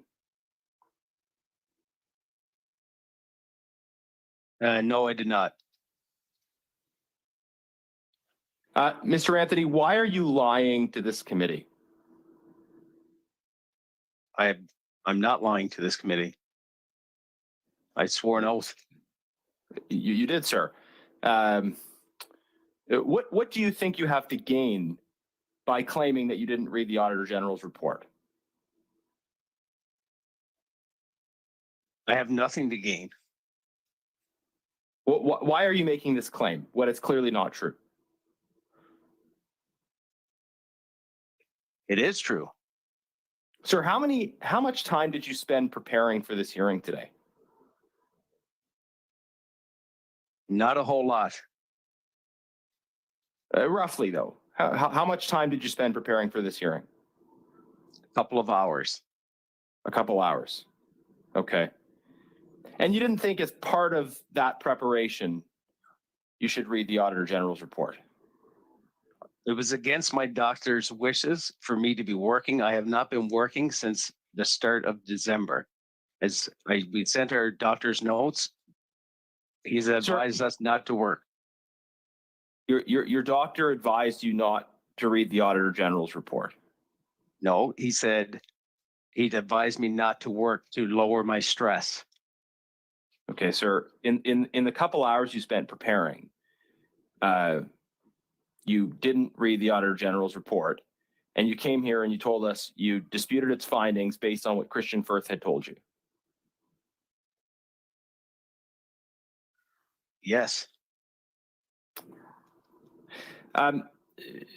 Mr. Anthony, I don't believe you, first of all. But secondly, I have a hard time making sense of your motivations. Mr. Firth is under a serious cloud of suspicion, suspicion involving events that you claim you don't have any knowledge about. With that in mind, are you committed to standing by Mr. Firth and believing everything he tells you, regardless of what this investigation reveals? I've known Christian Firth since 2007. We've been a business partner since 2015. He's honest, trustworthy, hardworking man and a parent. I have no doubt that he's done nothing wrong. I'm confident all independent investigation will establish that. Were you reading what you just said, sir, or were you speaking from the heart? Speaking from the heart. Sir, I don't even know what to say. This is so ridiculous, sir. Like, is it not obviously ridiculous to you? You've come before this committee. You've been summoned here. You would have been arrested by the Sergeant at Arms if you hadn't shown up. And you're telling us you did 2 hours of prep. You didn't read the Auditor General's report, and you're committed to standing by everything Mr. Firth tells you, even though you had allegedly no involvement in the events that could lead to criminal charges. Like this, is this what is happening? Mr. Anthony, one other question in the time I have left. What is your relationship with David Yao? Do you know him? Do you have conversations with him? I've never had a conversation with him. I don't know him. Okay. You are supposed to manage security processes for the company. Have you ever, in the course of your time working for Christian Firth, provided any pushback or raised concerns about things he suggested in terms of contracts, contractors, processes, or have you not? I have not. So you affirm, approve, rubber stamp the things that Mr. Firth provides you. I don't approve things that he. I'm not sure where what the question is. This is a strange partnership. Yeah, that is our time, Mr. Generous. Okay. Mr. Susa, go ahead, please, sir. Thank you, Chair. Mr. Anthony, you're a 50% owner of this company, correct? Yes. They made that clear. And you share 50% of the profits generated from the contracts as well, correct? Yes. And in those costs associated with a particular contract, if Mr. Firth has sourced the contract of Arrivescam, does he charge himself a salary or a fee prior to sharing the profits with you? No. So when he does a $20 million deal or a $10 million deal, and you do a $1 million deal, you share on the $20 million deal equally with Mr. Firth, and he shares in the $1 million deal that you do on your own? Is that how it works? Yes, in most cases. So you're benefiting quite a bit from this association with Mr. Firth if he's doing all the work, if he's providing and sourcing the contracts, if he's the one that's having deliberations, and you're saying that, hey, I'm just the guy that stamps and does the fingerprinting. Is that what you're saying? You're saying he actually sources a lot. He sources a lot of revenue for you. Yeah, I focus on my work. So how much of the work, the GC strategies, how much of the profits are generated by you? I don't have those numbers in front of me. Well, let's assume you got 2.5. Well, I mean, Mr. Firth explained yesterday that he got $2.5 million as the net result of his engagement with Arrivescam over those 2-year periods. Presumably, did you get a $2.5 billion net return on your contracts? I don't have those numbers in front of me right now. You don't know if you're equally contributing to the generation of profits for the company? Are you and him equal partners in terms of revenue generation? Yes. All right. So all the work that Mr. Firth did for GC Strategies in this period of time, you did equally the same amount in net profit. Not, well, I don't know. I don't know that answer. Were you around, when were you at Veritech? How long were you at Veritech? When did you start? I was started there in 2005 and I left in 2010. So what happened at Veritech around that time? Are you aware of the bid rigging allegations and issues that occurred? Yes. And what happened with Veritech? Were they charged? Did they plead guilty? Explain to us what took place. I am not sure. I believe I had left the company. I don't know what happened with that whole scenario. But you were there and you weren't aware how. Well, I was there as a recruiter. I was not involved in any of those accounts that were in question at that time. I was not investigated. And you have not been in touch with any investigators as a result of this ongoing issue? The last 6 months, has any investigators called you? No. Explain to me, there's a lot of deliberations, a lot of considerations given to the value of your contribution and that of Mr. Firth to the program. In essence, why do you exist? Why is it that we need you and Mr. Firth to provide services? Like, you're not doing the service, right? You're providing the skill sets, you're assembling teams of people. Explain to us why is that worth 20% or 10%?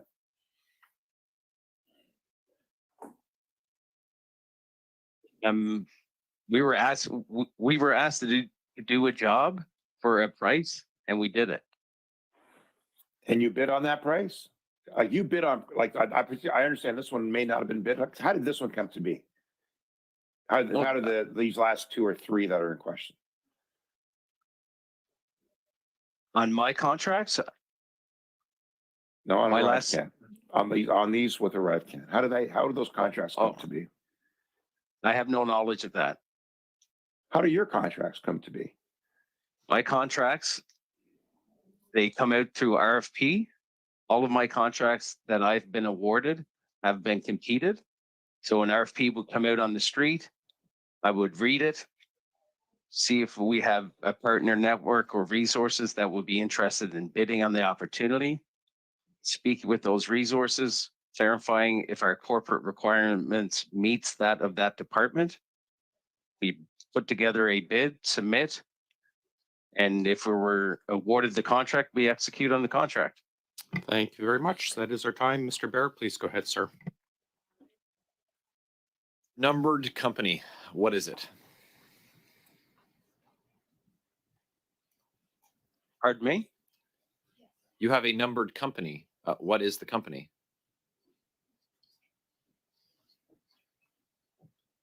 I don't see how that's relevant. Well, first of all, it's relevant because I've asked. It's also important that we have an understanding of your business dealings. And I've asked the question and you're obligated to answer it. The numbered company, sir. The numbered company owns my shares. The numbered company owns your shares. Is it registered in Canada? Yes. And is Christian Firth a part of this numbered company? No. And the shares that you're referring to are in GC Strategies? Yes. Does it hold shares in any other company? No. Do you have any business abroad? And do you own any interest in companies outside of Canada? No. Do you know if Christian Firth has any businesses outside of Canada? No. No businesses? Sorry, you don't know, or he doesn't have them? I don't know. So you're the Chief Security Officer of GC Strategies. Can you testify that the Arrivescam app was totally secure and the data that was collected was totally secure? I have no knowledge of that. Are you the chief security officer for GC Strategies? Yes. Did GC Strategies work on Arrivescam? Yes. So the Auditor General says that your company was paid nearly $20 million on a $60 million project, and you don't have any knowledge of it as one of two people in a two-person company, and your role specifically is Chief Security Officer of GC Strategies, and your testimony is that you have no knowledge of the security of the data that was collected and if it was secure. The security data that I collected is secure. What is the data that you collected? These people's personal information, and could be passports. So are you talking about the Citizenships. are you talking about the users of the app, or are you talking about contractors on the app? Contractors on the app. But you have no idea about where Arrivescam data was stored as the chief security officer for GC Strategies. Absolutely not. Do you know if anyone outside of Canada worked on the app? I have no knowledge of that. Would you say you did more or less work than Christian Firth on Arrivescam? Less. So he said he did about 10 hours a week. So you did less than 10 hours a week for $1.25 million?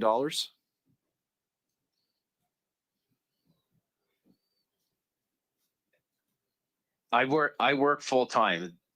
I don't work by the hour. So on this contract, your partner said that he worked 40 hours per month to earn $2.5 million, of which you say you share 50% of that. So the question is about work on this app. I'm looking to find out. You said you worked less than Mr. Firth did, Mr. Firth did, and he said he worked for what works out to less than 10 hours a week.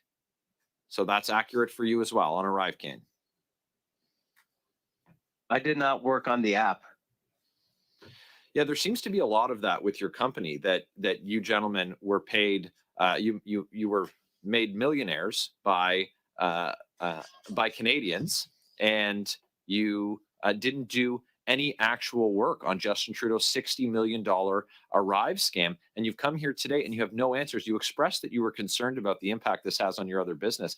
I think that the people who've contracted you to do business would be concerned as well after seeing your inability to actually articulate what it is that your company does and how you exercise your role as chief security officer.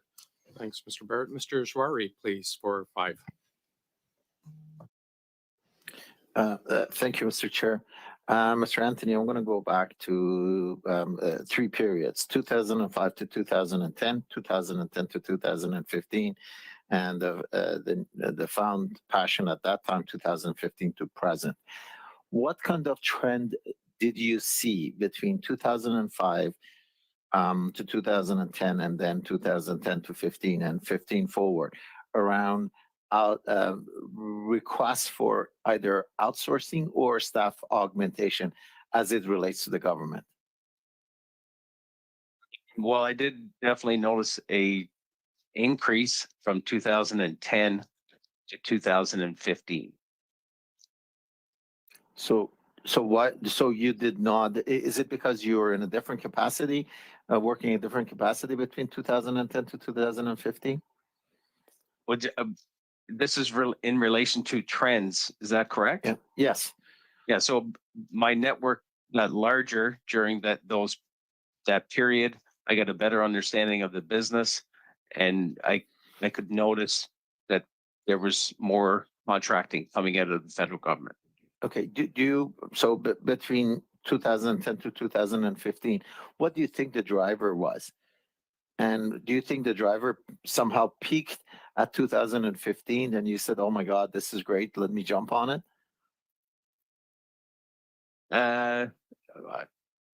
Not really. I'm somewhere around, if I was going to pick a year between 2012, 2013, I would guess it seemed to be an influx at that point. So what would you attribute that influx to? You're monitoring, you're a business owner. Sorry, you're monitoring the market because you want to put people, and you're saying you saw an influx. Did you ever looked into why was the influx coming? There was more and more RFPs available for tender on the streets. By Government of Canada. Yes. During between 2012 to 2013. Is that what you're saying? Yes. Is there have you made any observation around department or government at that time making decisions that you could recall that would impact that? I'm trying to use my word very carefully. Not that I recall, no. Is it possible that a government during that period, a government tough time during that period, got rid of a lot of we've lost you, civil Mr. servants, and therefore by default, Mr. Jari, to maintain a very Mr. old Jari, system, they had to go. We lost you there. Could you just start at the beginning for that Yes. last question, please? Can you hear me now, sir? Yes, thanks. I can hear you. Okay, sir. Okay. Is it possible that during that period, a correlation exists between the fact that the government of that time, in the interest of potentially balancing the budget, they got rid of a lot of civil servants that are a lot of intelligence or a lot of, let's say, capacity, and then they had to compensate that by going out and outsourcing for staff augmentation? I'm not sure about that. Is that, it's a possibility you're not sure? You're in this business, you've been in this business since 2005, you found the aspiration to register a company 2015, you have, because of your network, you and your partner have done well among the 636 company, and you're not watching trends and you're not making observations? Am I hearing you right? No, I do watch trends and do make observations. Okay. So what was your observation during that period? And what is your observation from 2015 until now? My observation at that time, there was more and more RFPs available for tender. On that time, it was buy and sell. Okay. And how about 2015 to present?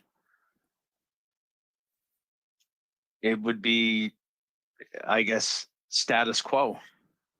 Status quo meaning what? The same RFP numbers that it was during 2013, 2012, 2013? I don't understand.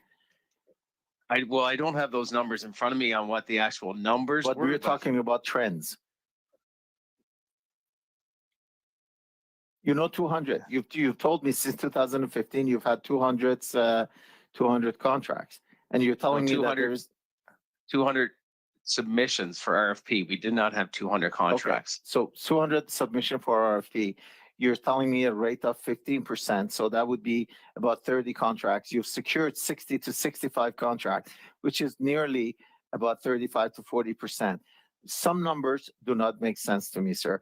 As an owner of a business, which have proven to be successful, I would strongly suggest you be prepared for the next round of questions that I'm going to ask to be able to talk about those trends and what you've made an observation. Thank you, sir. think my time is up. Yes, it is. Thanks, Mrs. Thank you, sir. Vignola, please. Merci beaucoup, monsieur. Thank you very much, Chair.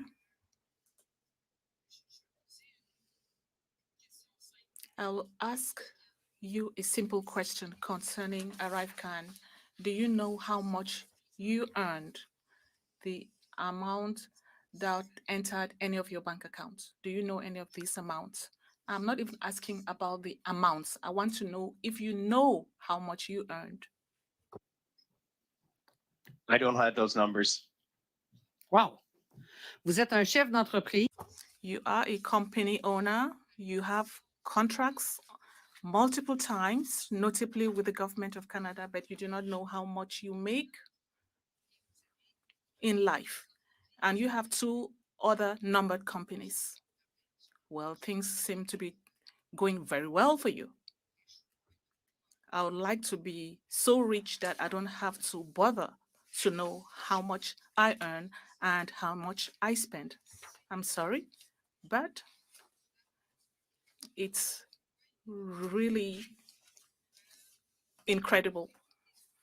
You talked about opportunities starting in 2012, 2015. Is it consistent with cutbacks that were made to technology workers at that time? Dismissals of staff? I'm not sure. It could be.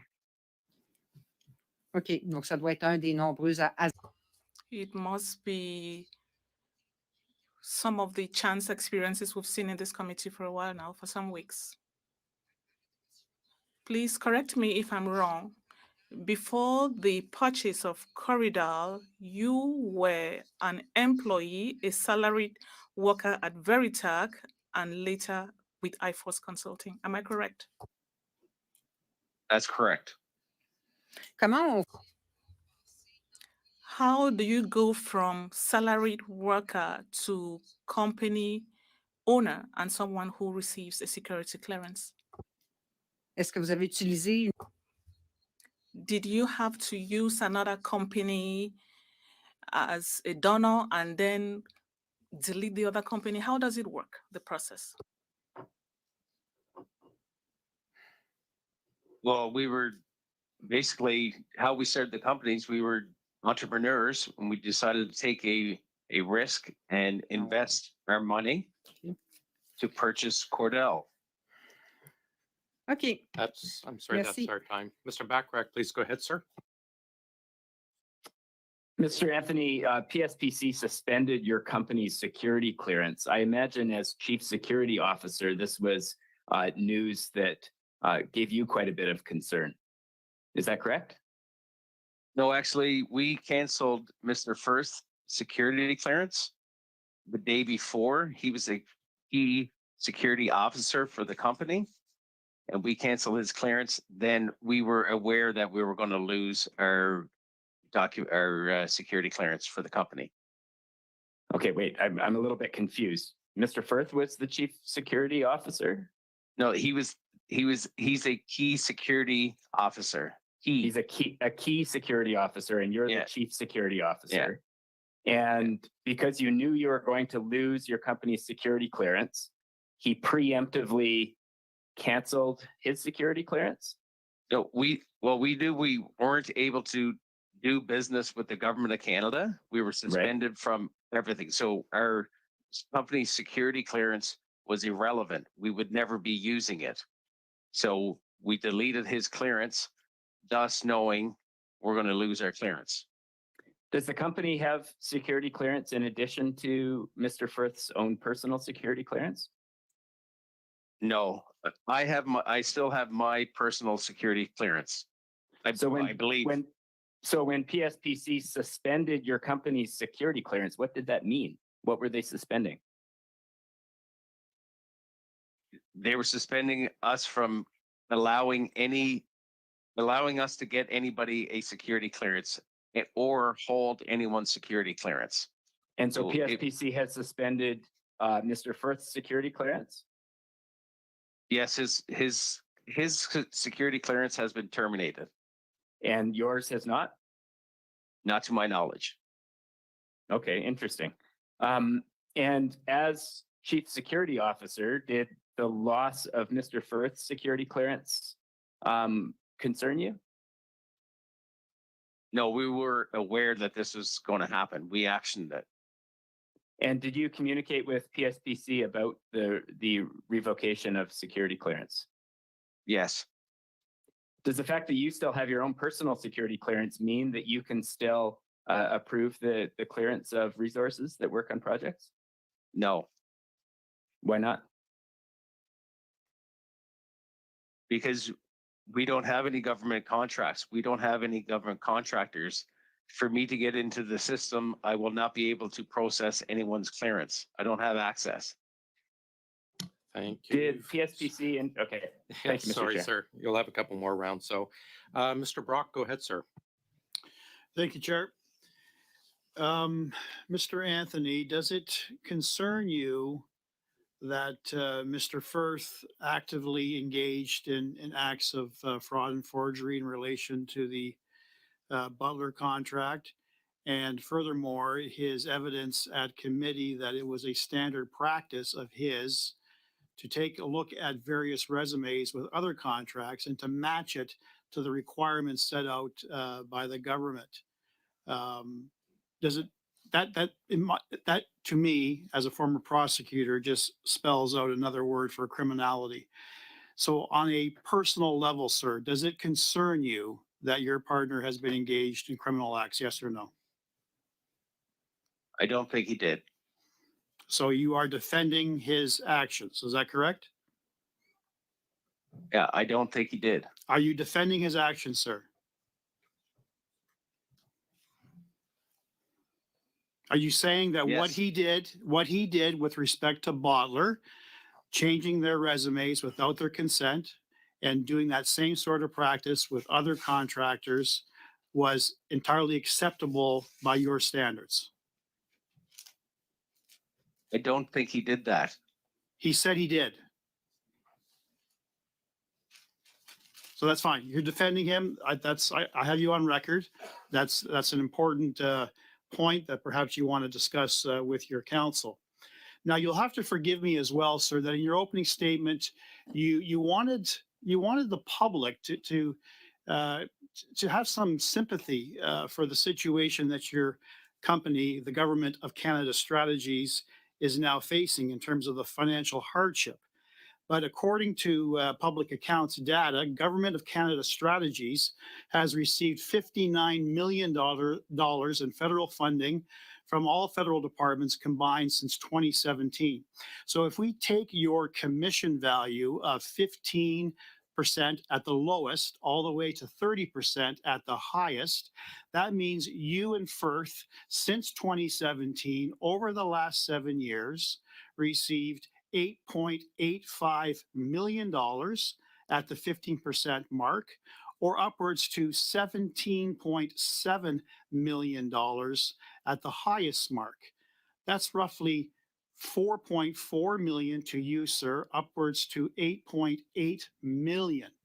Now, in light of Justin Trudeau's just very poor fiscal policies that he's adopted since 2015 and the affordability crisis that Canadians are facing, you will probably understand that no Canadian has any sympathy for you, sir, in the situation you're in, because that amount of money is something that's almost akin to winning the taxpayer lottery. So I'm not asking for a response, but I want you to consider that, sir, that you have been rewarded very handsomely at the backs of Canadian taxpayers. Now, last line of questioning. What did you actually do in the grand total of 2 hours to prepare for this meeting, aside from talking to Christian Firth? What did you do? What did you review? I've reviewed my own contracts. Did you think that someone at this committee would be asking about your contracts with the Government of Canada? That's all I know. That's all you know. You don't know anything about your partner's involvement with the Government of Canada and all the allegations against him? You didn't think there'd be other questions related to your involvement with Christian Firth? Well, I figured there would be questions related to Christian Firth. I was surprised. Did Christian Firth tell you what to say today, sir? Not at all. Do you always believe what Mr. Firth says to you? I trust him, yes. Do you always believe what he says to you? I trust him, yes. Yes. So if he said to you, and I guess he did say to you, I disagree with the Auditor General's report, you took that at face value without conducting any independent investigation on your own. I often tell my 14-year-old twin daughters, if you're going to do what friends say you're going to do, are you going to jump off a bridge if a friend tells you to do that as well? Do you ever push back on your business acquaintance or business partner, Mr. Firth? Have I ever pushed back? Yes. Yes. Okay. And in this particular case, you didn't think a very explosive document by an auditor who's been in the business of auditing for decades, and you have no auditing experience, do you? No. No. And Firth has no auditing experience. I Right? don't think so, no. So if Firth says we disagree with everything that she has said, you will always accept that at face value. Well, he has knowledge. He has knowledge. Thanks, Mr. Block. Mr. Susa, go ahead, and then we will do our second suspension. Go ahead, Mr. Susa. Thank you, Mr. Chair. And I have only a few questions, and I'm going to move my motion as well prior to our suspension, if that's okay. Mr. Anthony, I think reference was just made about the name of your company. Is it called the Government of Canada, or is it called GC Strategies? It's GC Strategies Incorporated. So there is not called the Government of Canada Incorporated. You're not operating under that name. You're operating under GC. Mr. First, go ahead. We operate under GC Strategies. That's our legal name. Okay. And that we understand yesterday from Mr. Firth, you picked GC Strategies for what reason as the initials? We just thought that it would be good to call it we would say GC Strategies means Okay. Government of Canada. Yeah. Fair enough. And when you purchased Cordell at the time, you were both equal partners in the investment, equal amounts of money were contributed? Yes, and we had another business partner at the time. Have you owned any other companies prior to GC Strategies? No. This is your first foray as an entrepreneur and a shareholder? Yes. Some of my colleagues have questioned you and pressed you pretty hard on the fiduciary duty that you have as part of a director and an owner of this company. I would suggest with your counsel, look into some of the requirements and the corporate nature that you represent and have quite a bit of exposure here. So we all find it rather odd that you don't have knowledge or an understanding of these consequences. And are you telling us that you and Mr. Firth don't discuss the legal implications or the accusations being made against you by this investigation? No, we discuss files, contracts generally, but not specifics. Okay. Mr. Chair, if I could move the motion that's been tabled already. Yeah, go ahead, Mr. Susa. And I believe there may be an amendment to it by one of our colleagues. It reads that the committee invites the president of the Treasury Board and Minister of Public Services and Procurement to appear for 1 hour and a half, as well as officials to appear for 2 hours regarding the 2023-2024 supplementary estimates C, the 2024-2025 main estimates, and the 2024-25 departmental plans. And the meeting take place on Wednesday, March 20th, 2024. Thanks. Before I start speaking, well, I see Mrs. Vignola, but before I start, can I just get you to confirm, Mr. Sousa, the intent will be have the two ministers side by side for 1 hour and a half with their officials with them for 2 hours? Yes. And they will be there just from Wednesday would be 4:30 or Wednesday would be 4:30 to, so they'll be there 4:30 to 6. So the Yes, two that's correct. ministers 4:30 to 6. and their officials from 4:30 to 6:30. Is that the intent? The intent would be for them to be available side by side throughout that period of time. Right, but the Mr. officials would Let be me 4:30 verify. to 6:30. And the ministers 4:30 to 6. Am I reading that right? Yes. Okay, thanks. I've got, yep. Chair, are we able to allow the witness the 5 minutes offered to him to confer with his legal counsel while we have this debate? I still intend to suspend for a few minutes after, regardless. Okey But doke. Mr. Anthony, if you wish to turn off your mic and take a break, you may, because this will take a few minutes, and then we'll officially suspend. I have Mrs. Point of order, Chair. Can I just suggest that we not do the suspension? We tell No. Mr. Anthony he's going to have 10, 15 minutes. No, thank you, though. Mrs. Vignola, go ahead, please, on the motion. Très rapidement. Very quickly. I am moving a friendly amendment. I am moving a friendly amendment for the list of witnesses mentioned in the main motion be changed to add Madam O'Gorman or Morgan from the Canada Border Services, Miss Erin O'Gorman, that she be added to the list.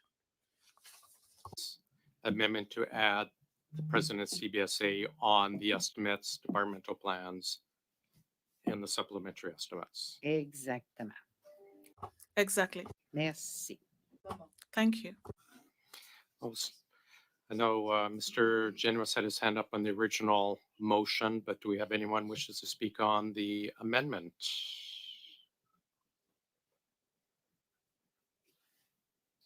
I take it we're fine with the amendment then? Fine. Perfect. We will do so.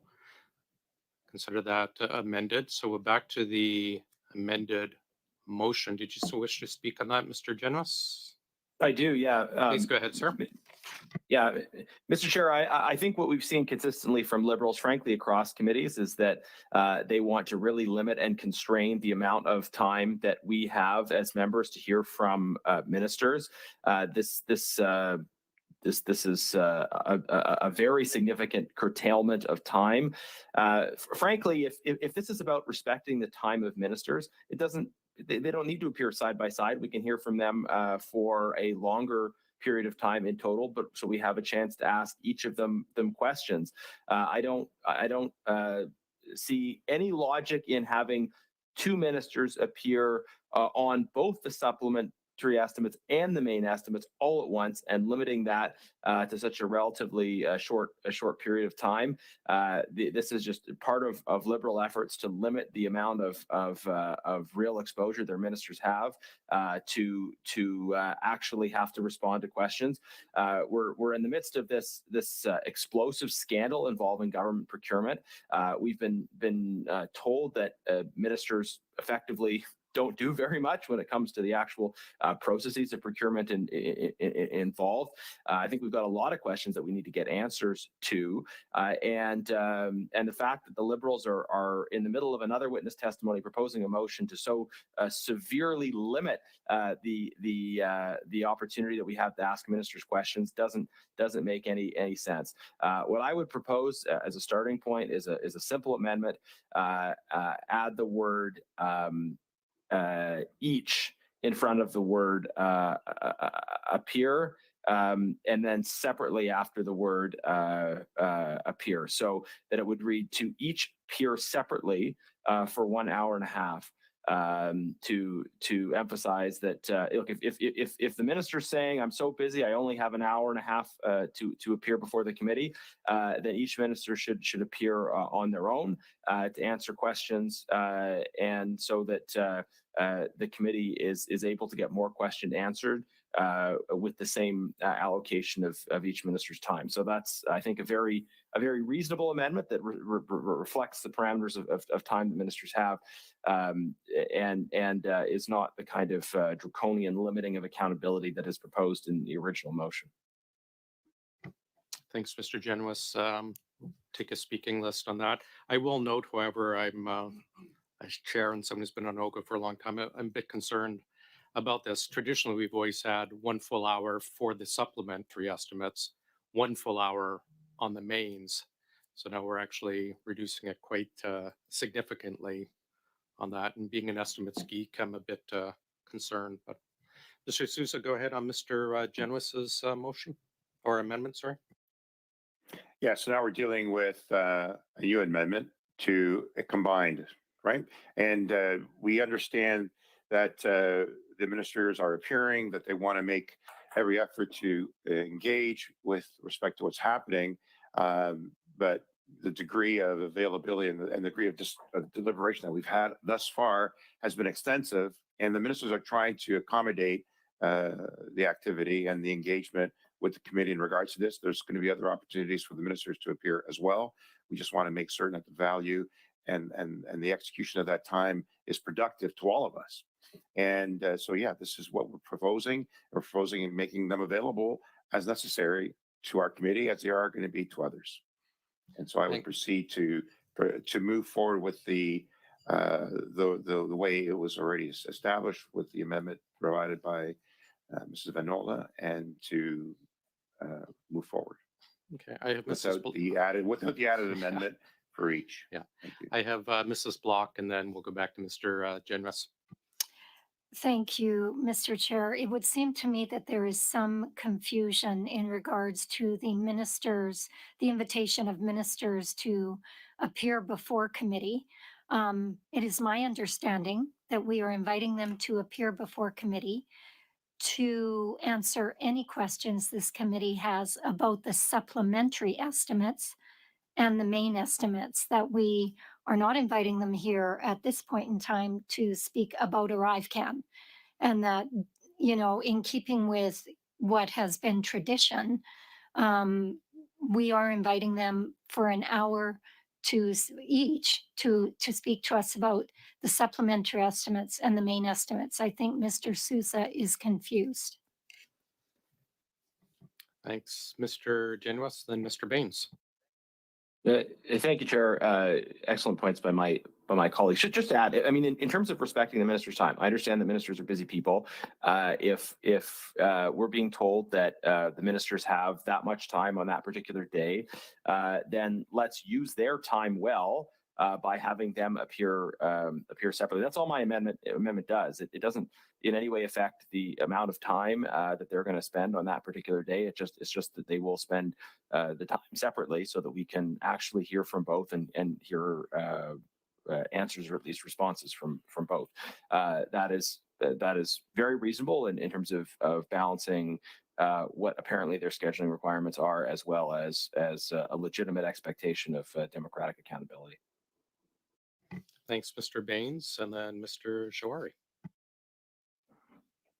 I think in order to hear from the ministers, and I think Mr. Genuis indicated that they actually aren't day-to-day involved in the procurement process, and we have other staff that are deputy ministers, etc., that can come also at the same time to answer the questions that are posed. So I think that is ample amount of time if both ministers can appear at the same time.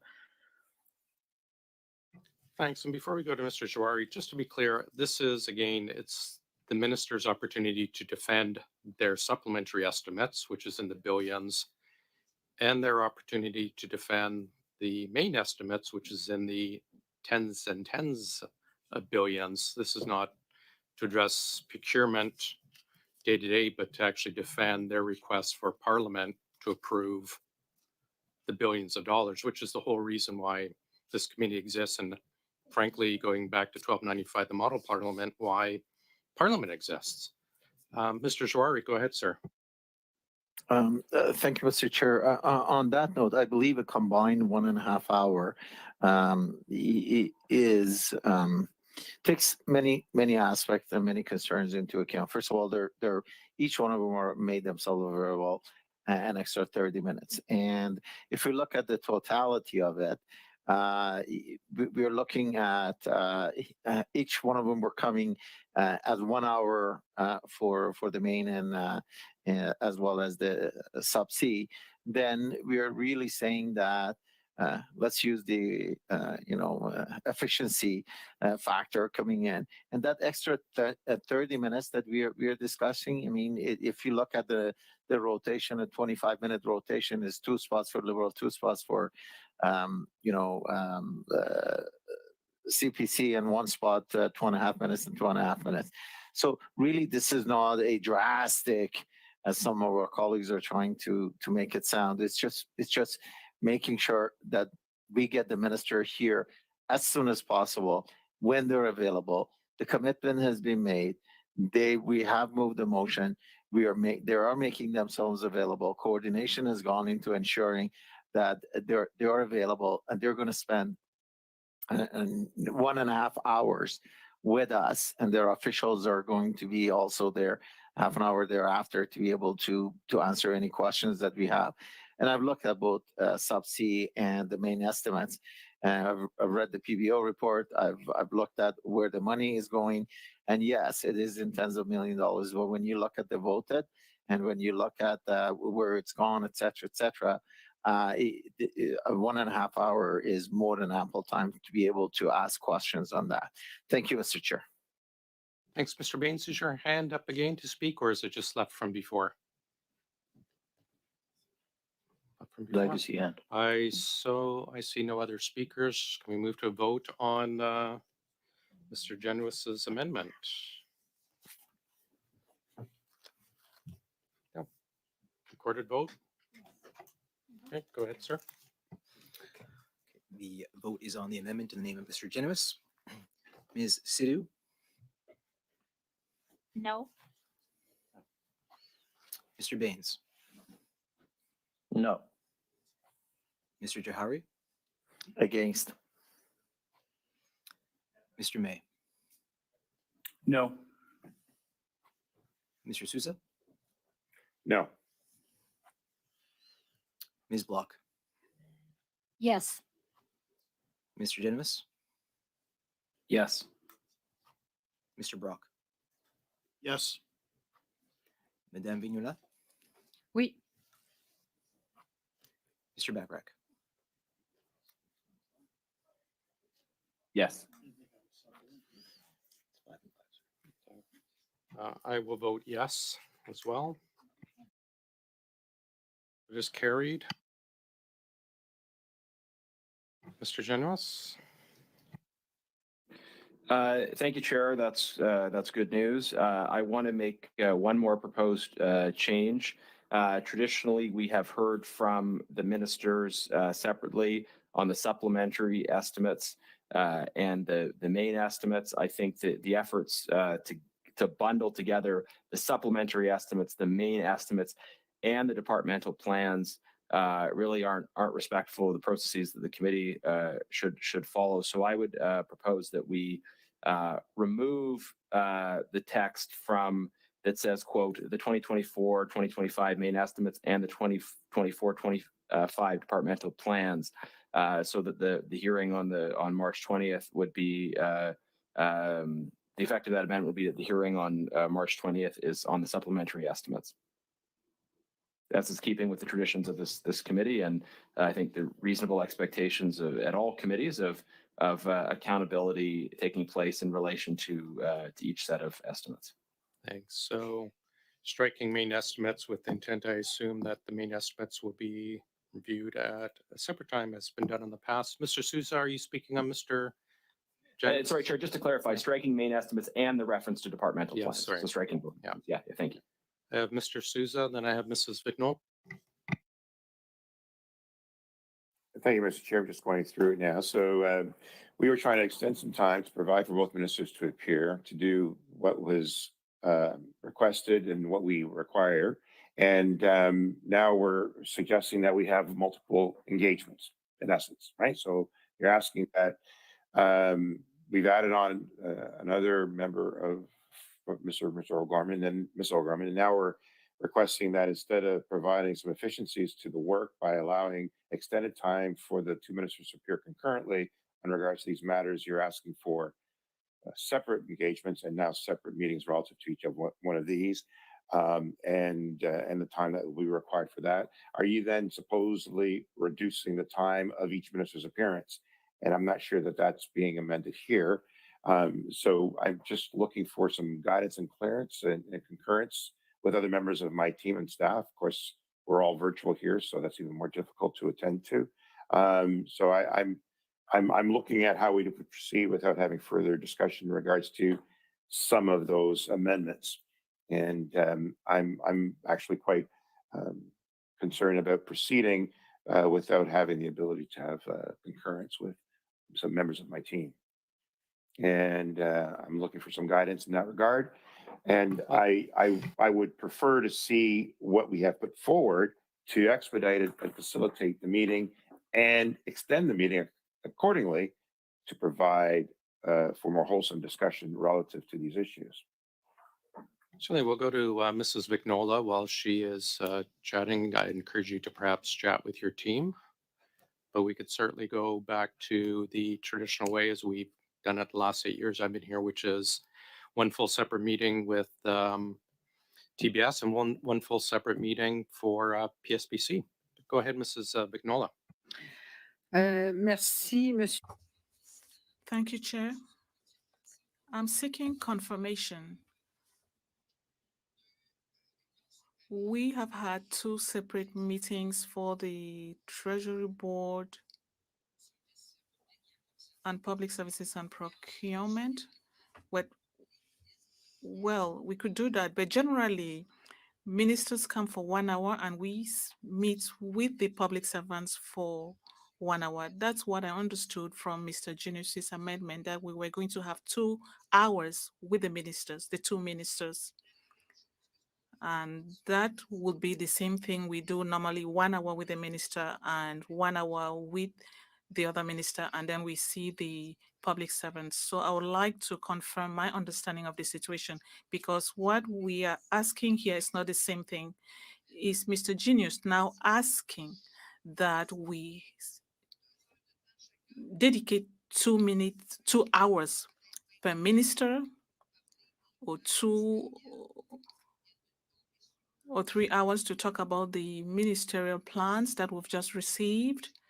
Because I voted for 2 hours for the 2 plans, considering that normally it's 1 hour for each plan. The amendment as it is amending the original motion, which is the ministers together for an hour and a half with the officials there for 2 hours in one meeting, to change it to the estimates only.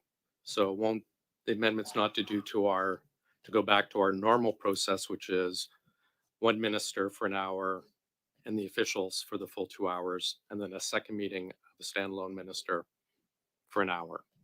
This is just amending what's in front of us, which is an hour and a half with the minister side by side. We would require to perhaps defeat all of this and then try to rebook a minister in separate meetings to go back to what we traditionally have done here in the past. Pour une question de clarté, de compréhension. For clarification purposes, I would like to see the amendment as moved by Mr. Genius, the one we have before us now. I would like to have it in writing so that everything is clear for me and for my entire team. Thank you.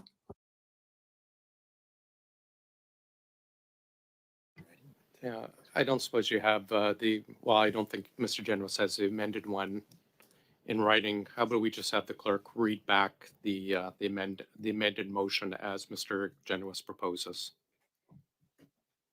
Because it's basically just taking out main estimates and departmental plans with the intent, I'm going to assume, to do the main estimates at a separate time like we have done in the past. That makes sense. So I can have the clerk read Il faudrait redéposer une nouvelle motion. A new motion will have to be tabled once again to have the main estimates, and another one for the plans, and another for the, A motion to have the minister show up for the main estimates or for the departmental plans. We have just booked them because the ministers have always agreed, because it's part of every minister's role is to attend their committee and defend their estimates and justify why they're asking for X amount of dollars.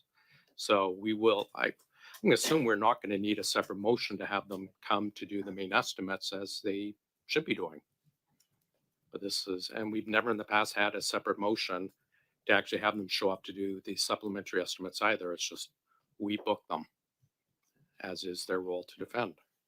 I can have the clerk just read back where we're at right now, though, for you. It's a very short one, actually. Go ahead, sir. And then I've got Mr. Genuis and Mr. May.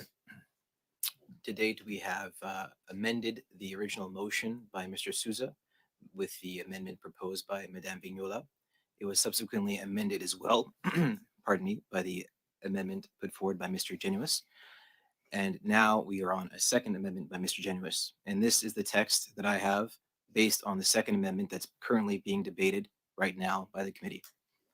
That the committee invites the President of the Treasury Board, the Minister of Public Service and Procurement Canada, and the President, Canada Border Services Agency, Aaron O'Gorman, to each appear separately for 1.5 each hours, I presume is the missing word there, as well as officials regarding the 2023-2024 supplementary estimates C.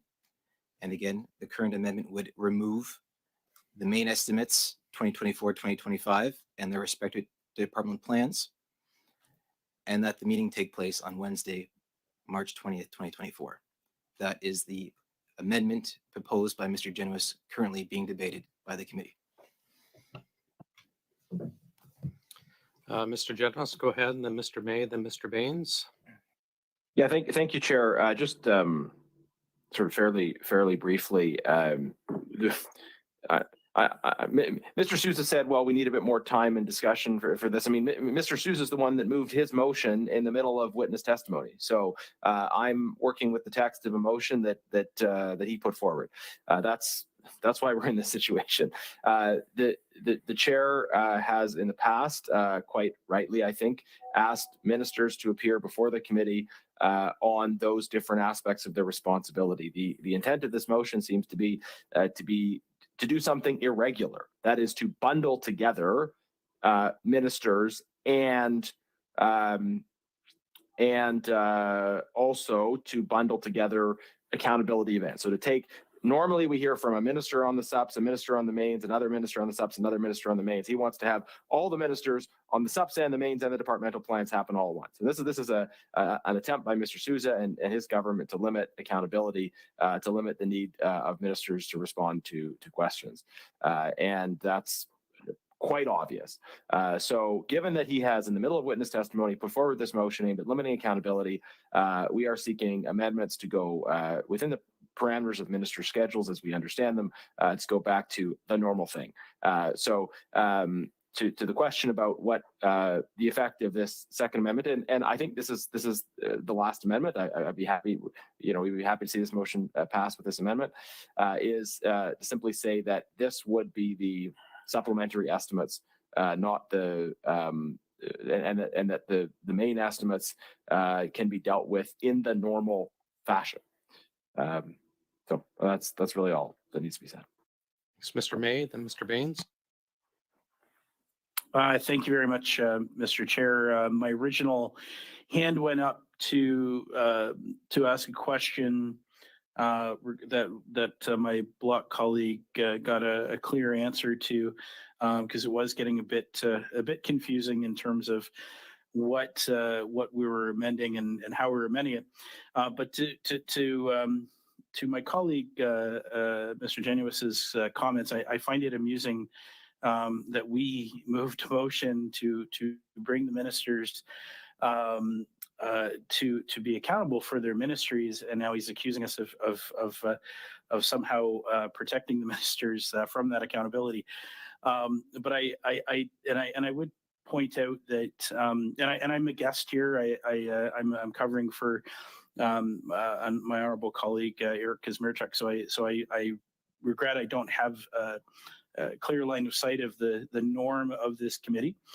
But I can speak to the traditions of other committees, and as the former chair of Human Resources, Skills and Social Development and the Status of People with Disabilities, I did that. Was very honored to take on that role for 4 years. Quite often we would have ministers appear together just out of pure necessity. We have a limited time in the calendar to have ministers appear before committee before the estimates are through the process. The question should be asked: Do we want to have the ministers here to actually speak to these measures after the fact, after they've been processed? Well, of course not. We want to be able to speak to them before the process is wrapped up. So I think, I understand the comment and where it's coming from my colleague, Mr. Genius, but to be blunt, I think, we have very limited time in order to go through these measures. Bringing them together is not always the easiest thing to do, and we also don't know that it is possible to have them appear together. We'll have to wait to get response back from the ministers and their schedulers. But I think that the motion from my colleague, Mr. Susa, is more than reasonable, and I think we're getting far from the actual motion that was tabled. It's become something completely different. So I think to that I will vote no on this amendment. But thank you for the time, Mr. Chair. Thanks, Mr. May. We'll go to Mr. Baines, but I will point out that we have until May 31st before the main estimates are deemed reported. So we do have a fair amount of time still. Go ahead, Mr. Baines, and then Mr. Susa. Yeah, Mr. Chair, I'm just wondering if I could get the motion as it is now in writing, please. I know the clerk read it out, but it's just tough to follow. If we can get that in writing and emailed to all of us.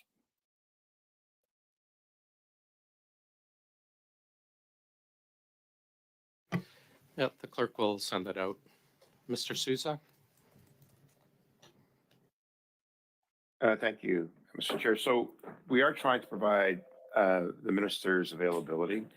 My understanding, while I had not been on this committee or on any of these committees prior to the year that I arrived, it's my understanding that, the invitations to the ministers are made by motion. It's not unilaterally made, from my understanding, by the chair. So we're trying to take that process in hand, and we're trying to make the ministers available accordingly. And we're trying to extend the time of the joint engagement of both ministers to expedite the matter and to facilitate the issues that are being looked upon. So I won't be supporting the motion for Mr. Janice because we're trying to facilitate and get the very individuals before this committee to do what is necessary on our behalf. And so I look forward to reading it once it comes forward. I look forward to seeing exactly what is being suggested or proposed. And I'm also trying to make certain that we have the ministers available for the purposes that we need in regards to this. And that's why we've extended the time to have them appear jointly. That's it, Mr. Chair. Thanks. Is there anyone else? I'm going to suspend for 2 minutes so that everyone can get the written copy and we can move forward. So we'll suspend for 2 minutes.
clerk has sent out the motion as it's been amended and agreed upon, and written into it, what he has sent out includes Mr. Genous's amendments.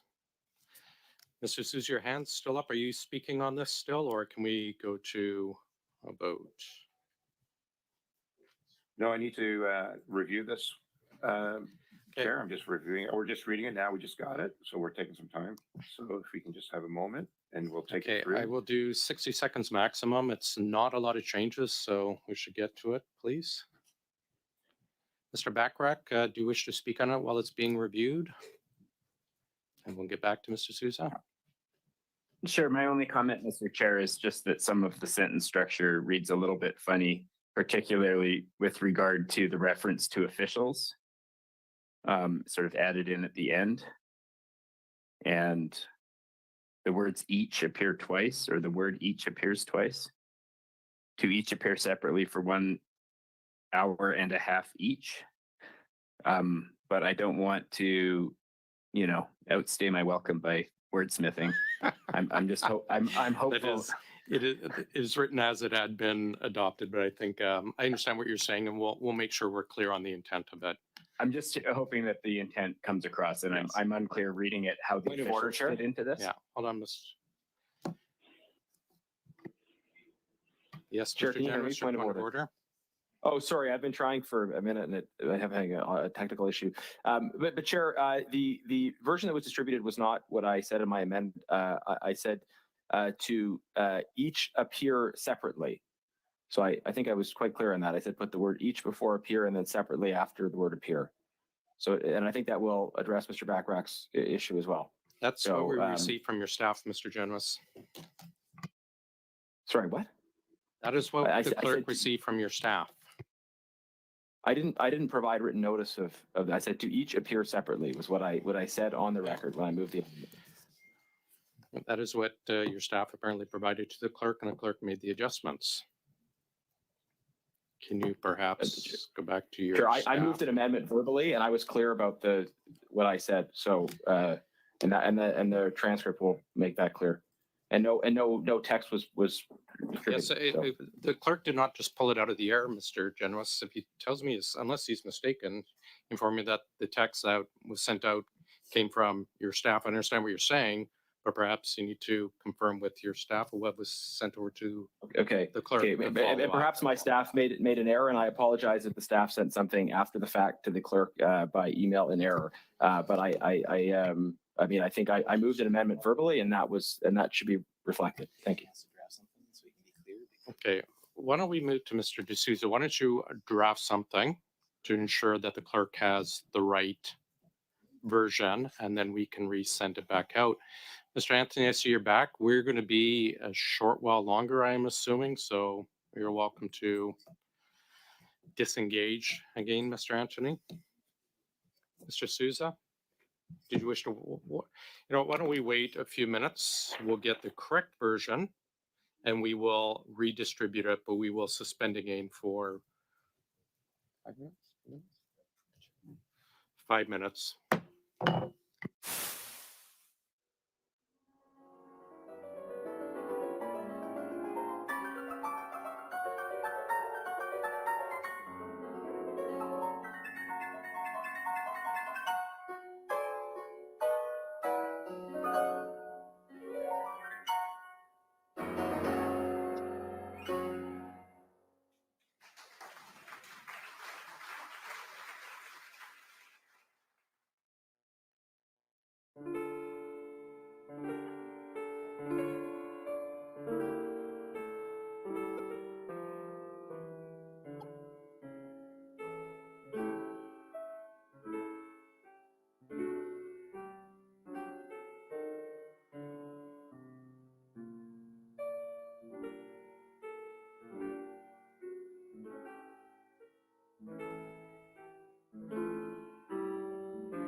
Thank you, Mr. Chair. So the amendment now is received. I've been trying to read it through. Once this is initiated, we go back to the original, or how does this play out? Will this be the final, or is there an opportunity for us to revise it?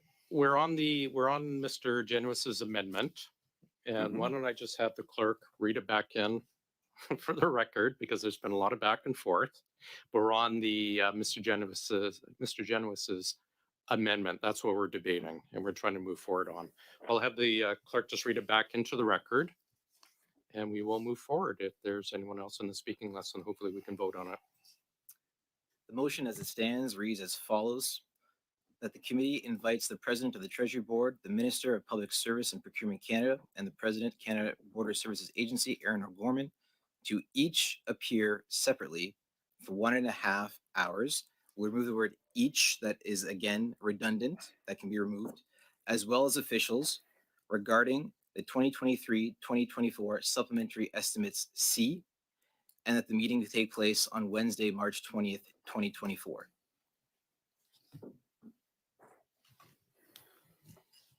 Perfect. I see no one else in the speaking list. Can we, Mr. Susa?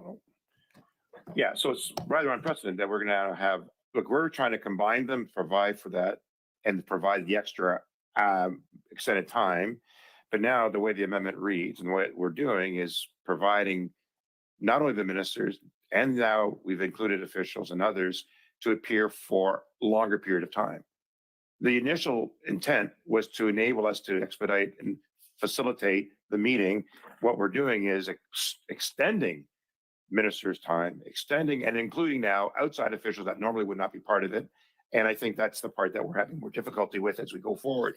So what happens next, Mr. Chair? Is it possible to make amendments at this point? We're debating the amendment, so we'd have to move forward to that. Are you suggesting perhaps that we do, and I'm gonna stick my nose in here, that are you suggesting we go back to the traditional for this SUPs of 1 hour minister and then the second hour with the officials? Separate I'm meetings? suggesting we just combine them and extend the time so we can expedite it. That's what I prefer to go back. Extend the time as in a 3-hour meeting, Mr. Sousa? No, And I'm just trying to work out so we can move forward. Yeah. You're suggesting So like a 3-hour? my question is, as a result, as a consequence of what's being amended now, extension of time is now throughout the system with inclusion of others. So what happens after this amendment? If it gets voted down, what happens then? If it gets voted, or if this passed? amendment gets voted down, then we're back to the original amended motion, which was yours with Mrs. Vignola's amendment. And if it passes, it passes, and that's that. If what So we're passes going to be this amendment? requesting. Are you talking about if Mr. Garnett's amendment passes? Correct. Then if it passes, then we go back, then that becomes the amended motion and we vote on the amended motion. So, and then we can make amendments to that motion at that point, because again, my concern is we're actually now extending the time extensively for the ministers and for others from outside who it's unconventional to have outside members.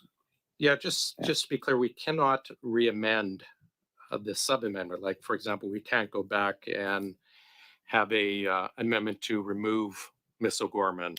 So we cannot change that once it's been accepted. So Mr. Genuis says if it was accepted, it'd be as it is, we can't go back and change that. The specific things Mr. Genuis put in, nor the specific things that Mrs. Vignola put in. Right.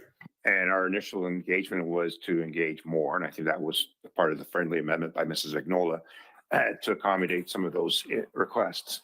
So if this proceeds and it passes, then we cannot go back. This is it. We don't have another opportunity to amend. Well, you can amend, but you wouldn't be able to take away, for example, the Mrs. Vignola's amendment that we accepted of having Ms. O'Gorman here. If, for example, we did pass it though, and ministers were only available for 1 hour, and then perhaps one of them said, well, I can only do 1 hour on a separate day. And that just kind of happened happenstance happens to be what we've normally done for the subs, such as life. If you get what I'm saying. But no, if we pass this amendment, then it is as with the CBSA, we cannot change that, nor with the items that Mr. Genuis has changed. You could propose something else, such as adding another department or, you know, adding more time to the meeting, but not to change what we've agreed upon. I see Mrs. Vignola hands up. Go ahead, Mrs. Vignola. Monsieur le Président, Mr. Chair, I'm asking a question out of naivety, maybe. Will it be appropriate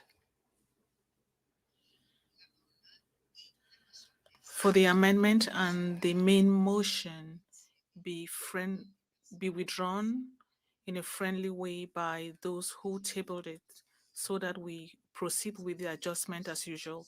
Is this an option? Is this a possible consensus? Or are our hands tied?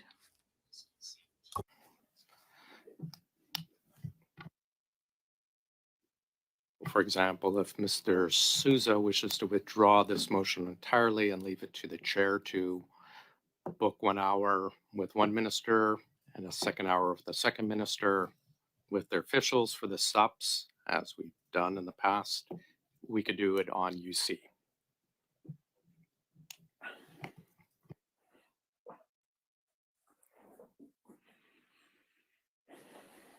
I see no one else for a speaking list, so why don't we tend to the vote for Mr. Genuis's amendment?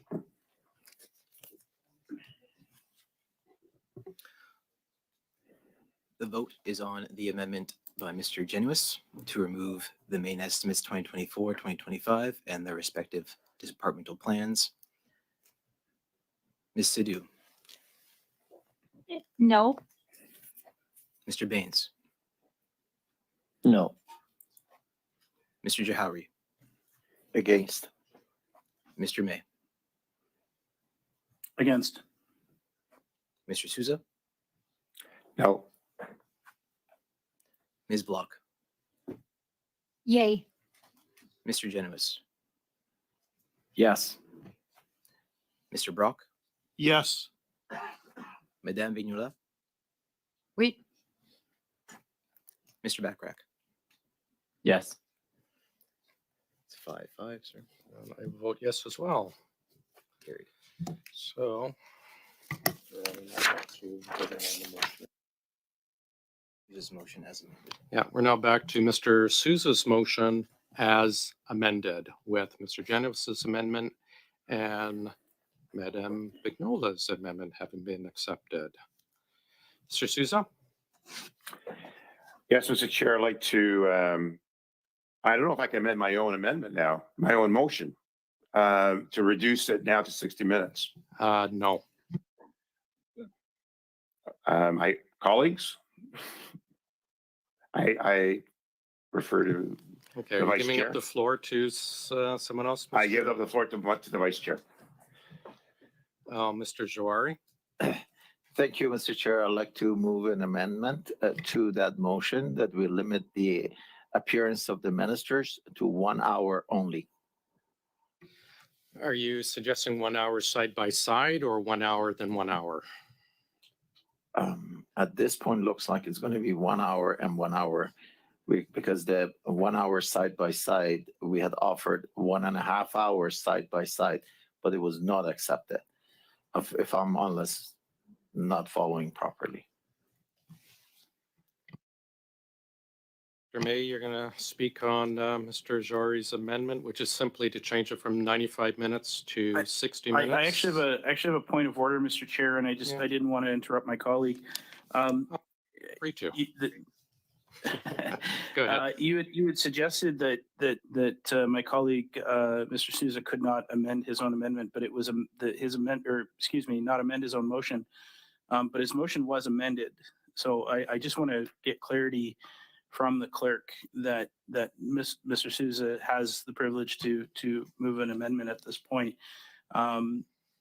I stand to be corrected on that, and I just would very much like to know if that's the case. Yeah, I can pass over to the clerk, or I can just tell you that that is the case.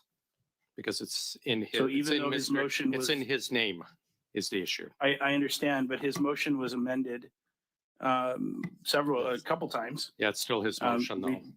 Or excuse me, his motion was amended a couple of times, and he does not have the right to then move an amendment on that motion. Is that correct? Well, you won't listen to me, so I'll hand it over to clerk to tell you the same thing. That is my understanding, sir. If you'd like me to double check that, I can on your behalf. At this point, we do have an amendment put forward by Mr. Jari, but certainly to clear the record, I don't mind going back and checking that for you, sir, if you like. I would appreciate that. Thank you. That's somewhat beside the point because we do have Mr. Jari actually put through the amendment that I assume Mr. Sousa did. Is anyone else on the speaking list on Mr. Jari's amendment to change it to 1 hour, with the assumption being not side by side, but 1 hour than 1 hour? Perfect. We can move to a vote on that, on Mr. Jari's amendment. Perfect. We'll do a recorded vote. The vote is on the amendment put forward by Mr. Jari. Ms. Sidhu, Yes. Mr. Baines, Yes. Mr. Jari, Yes. Mr. May, Yes. Mr. Susa, Yes. Ms. Block, No.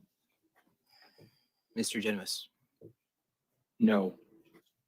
Mr. Brock, No. Madame Vignola, Vive les compromis. Oui. Mr. Bachrach. Yes. 7-3, sir. Adopted. So that's adopted 7-3.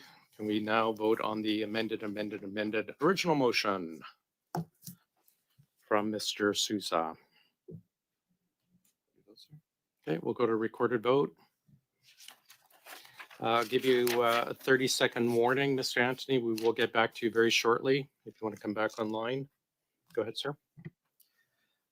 The question is on the main motion put forward by Mr. Sousa, now amended. Ms. Sidhu, Yes. Mr. Baines, Yes. Mr. Jari, Yes. Mr. May, Yes. Mr. Sousa. Thumbs up for Mr. Sousa. Ms. Block. Yes. Yes. Sorry, it's off. Yes. Thank you, sir. Ms. Block. No. Mr. Genevis, No. Mr. Brock, No. Madame Vignola. Oui. Mr. Bachrach. No. 6-4 is Okay, 6-4. So it is carried. Leave it with me and the clerk, and I think Mr. Jari as vice chair to figure out who will be at what time, if that's fine with everyone. Thanks very much. Mr. Anthony, I apologize for the delay. Thank you. We are now back to Mr. Berthold for 5 minutes. Mr. Berthold, go ahead, sir.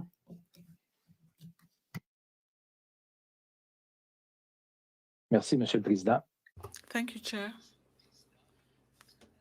Mr. Chair, is my sound okay? Mr. Anthony, you and your partner, Mr. Firth, found a perfect recipe to enrich yourself on the back of Canadians without employees and all that, without the laxism of the Liberal government asking for accountability. Mr. Chair, could the MP please repeat? The interpreter missed the last part of the question. Your question, Mr. Berthold? All the question. Please just start from the beginning. I'll restate your time. OK, merci. Monsieur Anthony, Mr. Anthony, you and your partner, Mr. Firth, seems to have found the perfect recipe to enrich yourself on the backs of Canadians without technical knowledge, without employees, without Mr. Trudeau's, and with the laxism of the Liberal government opening you the doors. Is there anyone from the Liberal government who questioned your business model since 2015? No. C'est pas vraiment surprenant. It's not very surprising. According to the figures we have, Mr. Anthony, even the Auditor General cannot confirm the figures because of the lack of details on the invoices, the fact that Mr. Firth is calling everyone talking about these liars. Your numbered company and yourself could have earned millions of dollars since 2015 in contracts. Is that correct? I'm not sure what you're referencing.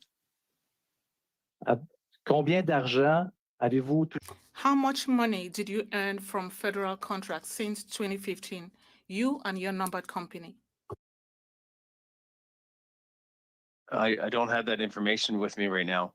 Monsieur Anthony, Mr. Anthony, an ordinary Canadian having millions of dollars entering into the account can't see whether it's 4 million, 5 million, 500,000. It seems to be pennies for you, but for many people lining up on the food banks is a lot of money. So the figures we are giving you between 4 and 5 million, is that the profit that you personally earned from the contracts? Again, I don't have those numbers in front of me. vous pouvez pas dire You cannot say, Mr. Anthony, you cannot tell us whether you earned more than $4 million from federal contracts since 2015. You can't tell us that. No. plus de 5 millions? More than 5 million? I don't have those numbers in front of me. Plus de 6 millions? 6 million? I don't have those numbers in front of me. Plus de 7 millions, Monsieur Anthony? More than 7 million? I don't have those numbers in front of me.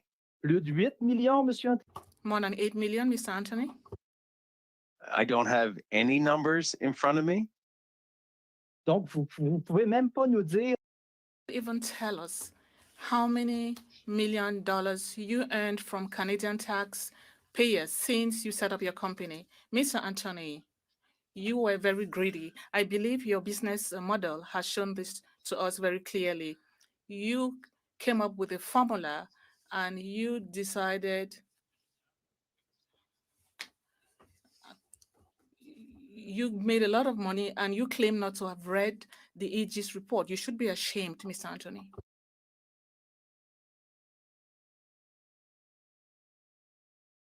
Avez-vous honte, Monsieur? Are you ashamed that you are not able to tell Canadians how much you earned from Canadian taxpayers using your business model that involves making a lot of money without any technical knowledge? No. Merci beaucoup, Monsieur le Président. Thank you very much, Chair. Nothing else for this witness. Thank you, Mr. Berthold. Next, I have some from the Liberals, but I don't have the speaking order. Sorry, who's up next with the? Oh, Mr. Baines, do you have a point of order, sir? It's my turn, I believe. Are you going to go? Perfect. Thanks very much. Go ahead, Mr. Baines. Thank you, Mr. Chair. I'm just going to try to add some clarity to what I feel like we've learned over the last little while here. So we learned, I asked Mr. Firth yesterday about whether this process of how the industry operates and how contracts are procured, and you talked about being in working in 2005. He indicated that his earliest work with government was 2007, and he said that the process has not changed since then, to which I was surprised. And to Mr. Berthold's question about if anybody asked, did anybody ask, do you feel the same way, that the process has not changed since your time, 2005 to now? The process, I believe, has been in place since 2003. So 2003, even before you got there. So you're ultimately playing within the rules that have been set, and they have not changed since 2003. They would have changed a small bit with the number of vendors in certain, let's say, a tier 1 RFP. At one point, there used to be 5 vendors invited. Now it's a minimum of 15. So Yeah, that could there's- simply be because of the scope of the work has increased, etc., and there's more work required at this time, right? Is that safe to say? Yes, could be for a number of reasons. Okay, so, and you're being the security officer. I'm just going to go through the steps. There's security requirements checklist, and then there's document the safeguarding, then there's facility security, and all of those steps are then signed off by whom? Well, if you have those requirements, Once you've submitted them, who signs those off? PSPC. So public official, somebody in the bureaucracy. Yes. How many people sign those off? I think there's a team of people there. I have numerous Is it supposed to be names. 4, or do you know the rules around that? Is it supposed to be 4? I have no idea. So okay.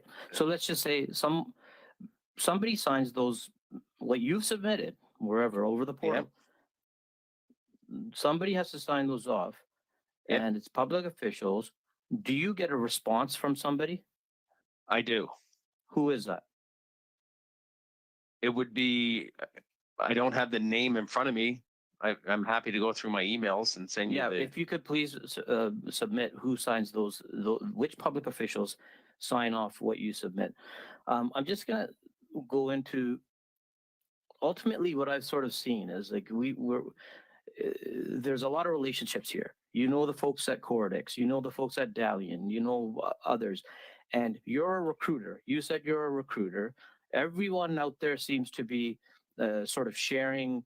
There's subcontractors who probably work across other companies. Is that true? Yes, that's true. Subcontractors are free to work with whomever they want. Okay, so now you got public officials signing off. There's a whole industry of people like yourself, and you have all these subcontractors who probably over time become known, and everybody knows who's who, you know, and this sort of brings me back to everybody working. Everybody knows the system. It's been the same since 2003, has not changed. So in a way, would it be accurate to say everybody's colluding together to do this, and whether it's what the price limits are and all of those things, does everybody sort of have the same pricing, and there's so much work, to go around that doesn't matter? Everybody can pick and choose whoever's not working on something. Hey, why don't you go here? Is everybody talking to one another? That's our time, Mr. Baines. Yes or If no? you're able to offer a quick answer. No. No. Okay. Thanks very much. Mrs. Vignola, please, for 2.5. Merci beaucoup, Monsieur le Président. Thank you very much, Chair. Let me come back to the procedural aspect. The work of GC Strategies on Arrivescam, was it supervised, verified, and approved by the competent authorities? And I'm talking about the border services. I don't have that information. Vous, personnellement. You personally, be it the border services as part of the Arrivescam contract, who supervised you from the CBSA? Who asked you questions? I have no information on that. Donc, vous ne savez pas. So you do not know whether anyone asked you questions about your work on Arrivescam? Very well. OK, merci. Donc, personne. So no one questioned you.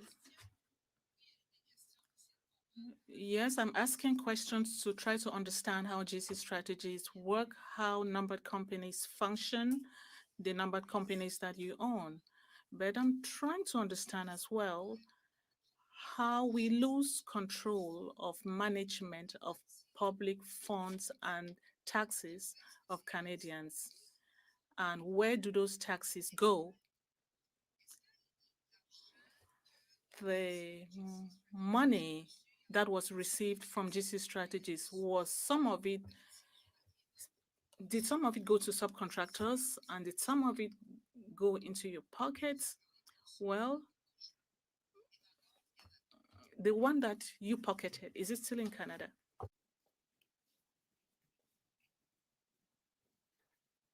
I'm not sure.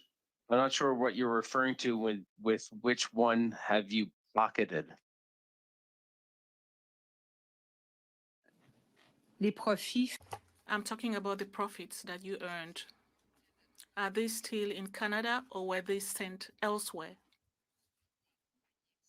to some foreign companies or foreign trust? Is that money still in Canada? Everything is still in Canada. Thank you very much. Mr. Bachrach for 2.5, please, sir. Thank you, Mr. Chair. Mr. Anthony, how did you respond to the news that the government had banned your company from all government contracts? I was very upset. And what steps did you take after receiving that news? We've taken no steps so far. Did you meet with your business partner to discuss the suspension of government contracts? I made him aware that we were no longer able to do business with the federal government. So this news was communicated to you, and then you communicated it to Mr. Firth? Yes, I received the email. And that was prior to having your security status suspended? Yes, the notification came in on February the 14th, and I believe our security was suspended on March the 1st. And after having your contract suspended, did you meet with Mr. Firth to determine the best course of action for your company? We had discussed what our steps would be going forward, but we didn't really get into detail as we have been focusing on these committee meetings. And did you communicate with the government after learning that that your contracts had been suspended?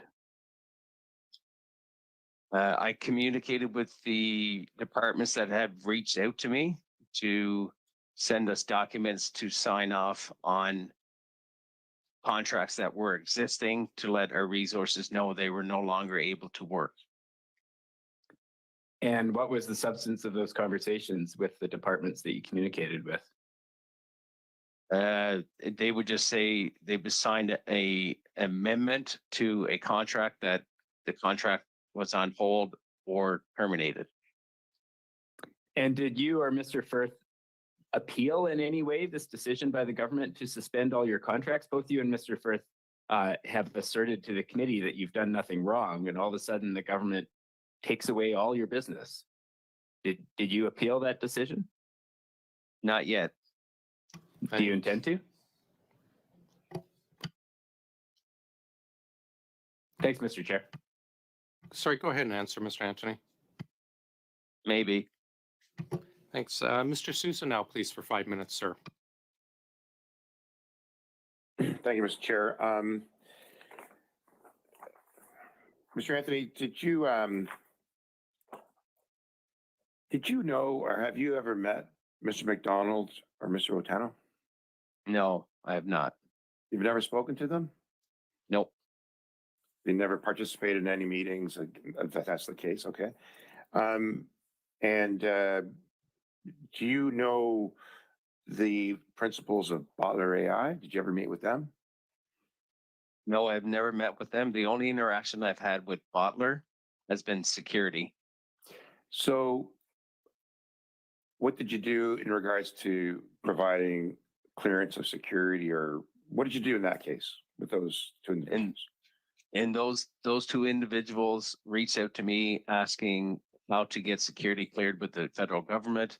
I gave them the instructions around they needed to get fingerprinting. I found a place in Montreal, that's where they were residing at the time, that does federal fingerprinting. Got them through that process. They sent me back their documents with the DCN numbers on it. They sent me their date of births and their citizenships.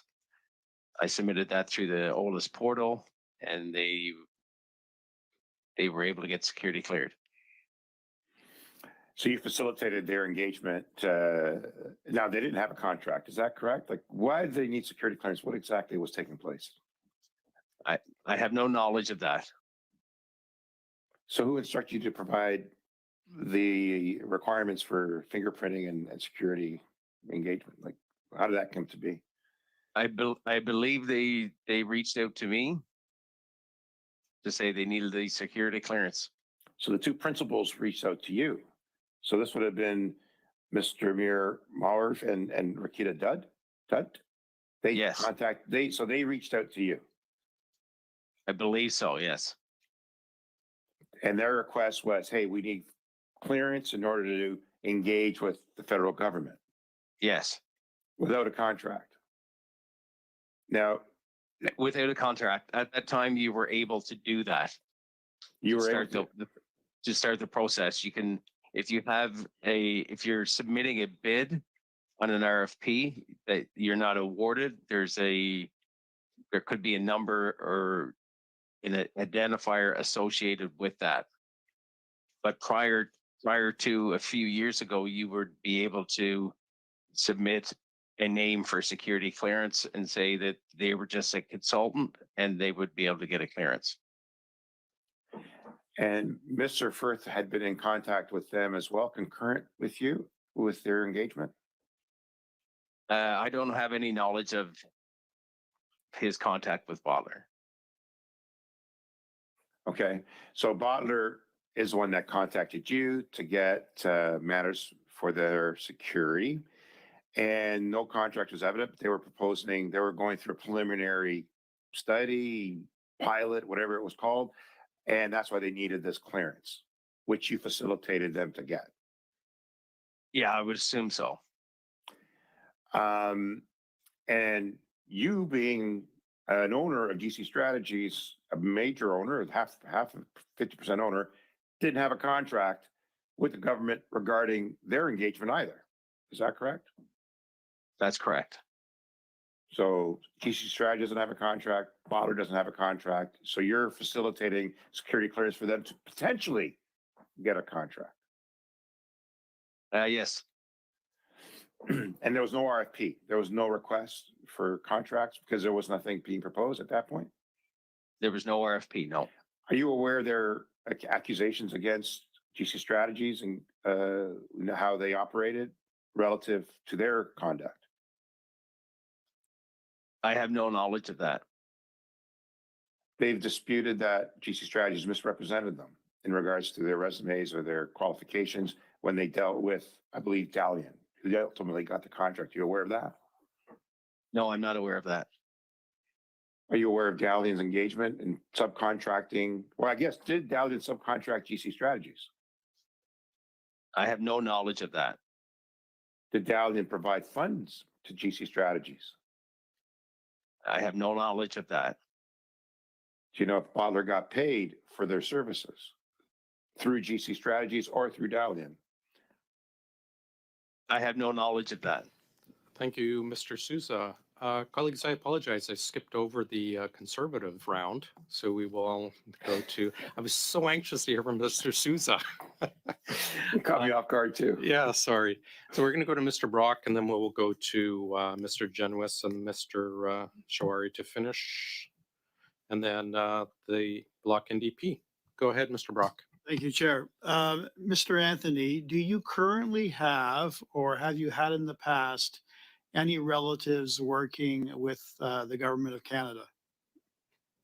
No, All right. You'd agree with me, sir. I'm going to ask you a number of rapid fire questions. You'd agree with me, sir, that Christian Firth really is the sole public face of Government of Canada strategies. no. Point of order, Mr. Chair. Yeah, Mr. Susa. I don't believe it's called Government of Canada GC Strategies. Order. I think that's the name of the No. company. Yeah, We've already yeah, resolved it's that. not a point of order, Mr. Sousa, but thanks. Mr. Brock, continue, sir. Are you a public face? I might be now. You probably are. Yeah, that's a good observation. But you'd agree with me that Mr. Firth was front and center during the rollout of the Arrivescam app over the last several years. It wasn't you, it was Mr. Firth, correct? He was the face for Arrivescam, yes. Yes. He was the one that held all the relationships with the bureaucrats and government officials such as deputy ministers and ministers, not you, correct? I don't have any knowledge of that. He was the one that was whining and dining potential contractors with government officials. That wasn't you, correct? That wasn't me. No. Literally everything to do with the Arrivescam scam was flowed directly through Christian Firth. It had no DNA of you on it. Is that fair to say? Yeah, I was not involved. Right. So we heard yesterday from Christian Firth that not only yesterday, but in previous testimony, that he's quite proud of the Arrivescam scam. Are you equally proud? Yes, I'm proud of the work that we were able to deliver. Are you proud of the end result? Which end result are you referring to? The end result that resulted in extremely long delays at the borders, chaos and confusion at airports, the faulty, glitchy part of the app that resulted in the illegal detention of 10,000 Canadians. Are you proud of those facts, Mr. Anthony?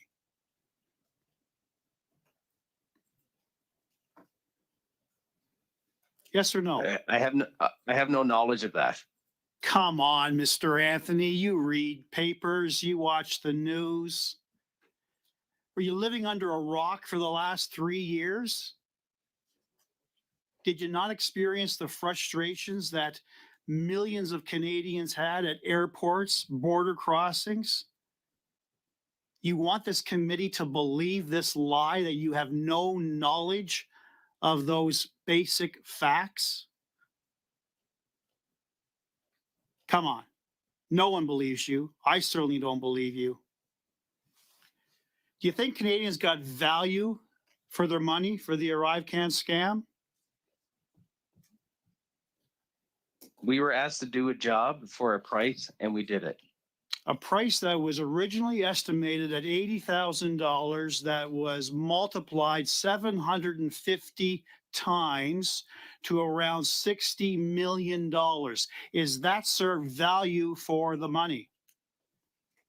I have no knowledge of that. Of course you don't. You were completely unable to answer relevant questions from numerous members of this committee. Will you ultimately answer questions that are put to you by the RCMP? If the RCMP reaches out, I will cooperate with them. Thank you. Those are my questions, Chair. Thank you. We now go to back to regular order. Mr. Genuis, please, for 5, and then Mr. Jari, and then Mrs. Vignola and Mr. Bachrach. Go ahead, Mr. Genuis. Thank you, Chair, Mr. Anthony. Bottler executives have testified that Christian Firth, your partner, bragged about having dirt on his friends who were senior government contracting officials. Has Mr. Firth ever told you that he has dirt on anyone? No, Does Mr. Firth have any dirt on you? no, And you're nonetheless prepared to continue to defend him in spite of everything you've heard today? yes, Do you intend to read the Auditor General's report after this meeting's over? no, Why not? because the damage has already been done for me. It does not affect me. Sir, you began your opening statement by talking about how much it affected you. Anyway, we've been over this ground before. Mr. Anthony, one of my colleagues had been asking you about meetings with Mr. Firth. Did you discuss your testimony today with Mr. Firth? No, Did he participate in any of your preparatory activities? no, Okay. You did say, and the record will show that in response to questions from Mr. Bachrach, you said you were, in terms of time spent on responding to the suspension, you said you hadn't discussed it because you were focused on these committee meetings. Did you not say that? I did say that. Okay, so you just admitted to me that in your discussions with Mr. Firth, you were focused on these committee meetings. At the same time, 30 seconds previously. No, that's not what I meant when I said that. Well, what I had no discussions with Mr. Firth about this committee meeting. When Mr. But you were nonetheless focused on the committee meetings and your discussions with him. No, I did not say that. All right, sir. I think the record will show that you said many things that you didn't say, and I hope you do actually read the Auditor General's report, which you no doubt have already read. Mr. Chair, in light of the previous discussions about security and privacy issues raised by Mr. Anthony's testimony, I'd now like to move a motion. The motion is that the committee report to the House that in light of the evidence of Darren Anthony, Chief Security Officer for GC Strategies, that he did not vet or review Arrivescam subcontracts awarded by GC Strategies, and given that the Auditor General found, quote, some resources that were involved in the security assessments were not identified in the task authorizations and did not have security clearance as submitted by GC Strategies, and that the Canadian Border Services Agency, quote, was unable to provide any supporting documentation to confirm that work related to the security assessments were performed by 4 of the 5 resources listed, end quote. The committee called upon the Privacy Commissioner to conduct an investigation of the Arrivescam app, including the work of all contractors and subcontractors, and determine whether the privacy and personal information of Canadians was adequately protected, and with a view to presenting a special report to Parliament. That motion has been sent, I believe has been distributed. And I think it's fairly self-explanatory, Chair. The testimony today. Let me just interrupt you quickly. It has been sent to everyone in both languages, to the P9s. Go ahead, Mr. Janos. Sorry. Thank you, Chair. I think it's clear from the testimony today that the person responsible for security at GC Strategies was not attending to and is not able to answer questions about key measures that should have been in place to protect the privacy and security of Canadians. Therefore, I believe this motion will and should receive the quick support of this committee, and we can ask the Privacy Commissioner to undertake this important work. There have been a number of different investigations in relation to the Arrivescam app, of course, but this is a unique element. The implications for the privacy and security of Canadians' data. So many Canadians put their personal data into this app expecting that it would be protected. And I think we now need to ask the Privacy Commissioner to investigate the serious problems that we've heard about today. Thank you. Assume everyone has received it. Mr. Susa and then Mr. Shawari. Mr. Chair, I ask for suspension for 10 minutes to to review this, please. Jory, was that the same issue for yourself, or did you wish to speak on this? So are you, Mr. Chair, are you talking to me? Yeah, your hand is up. Did you, Yeah, were you yeah, on the I same like- issue to ask no. for a short suspension? Yeah, ask for 10 minutes suspension. Okay, why don't we do 5 minutes? We'll come back and at 2:45. We're suspended for 5.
Colleagues, if you can come back in, please. We are returning, please. Thank you.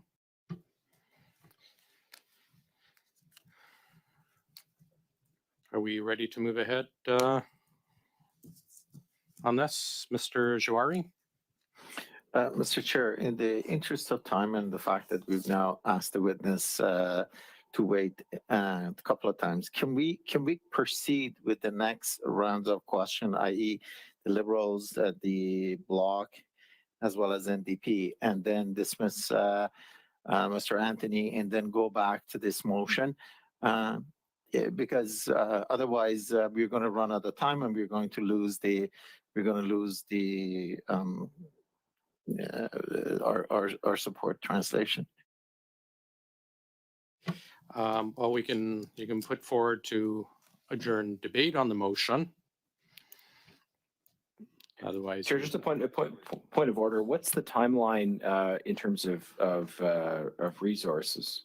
To about 3 o'clock, then we lose our interpreters, and then so we may end up losing Mr. Anthony at 3 o'clock, although that's certainly not our intention. Are we able to resume with further interpretation, or will require one moment. Yeah, probably about a 10-15 minute break. Okay, so we could resume. My suggestion, the simplest thing is just we adopt this motion quickly, and then we can get back to the testimony. That'd be what I suggest. Okay. Mr. Jari? Mr. Chair, we are not ready to adopt this motion. The logic of asking for an investigation is based on Mr. Anthony not reading an AG report, et cetera, which it's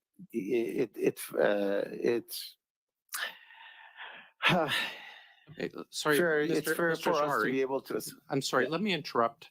I see where this is going. I'm going to suggest, if it's fine with everyone, that we release Mr. Anthony. He's been with us hour past. We're expected, and we're going to lose interpreters, etc. Anyway, so if everyone's fine, I'm going to release Mr. Anthony. Yes. We're good. I have a round of questions for Mr. Anthony still, sir. Okay, well, continue then, and we'll see where we sit in 10 minutes. Go ahead, Mr. Jari, with on Mr. Generous's motion. Yes, I think for us, it leaves room for interpretation, and then we just want to take the time to be able to look at the underlying reason and what the implication of that is. Therefore, we can either suspend this motion and go and finish the testimony from Mr. Anthony and come back to it, or we can come back to that motion on Monday. Thank you. Thanks. Actually, I'm finding it's going to be a 30-minute wait for the pause for the bring in the new interpreter team. Mr. Susa, go ahead. Thank you, Mr. Chair. Yeah, we do. I think we will have some amendments to the motion, and I agree. Let's allow the ongoing questions with the witness, and then return to this later today or on Monday. It has to be dilatory.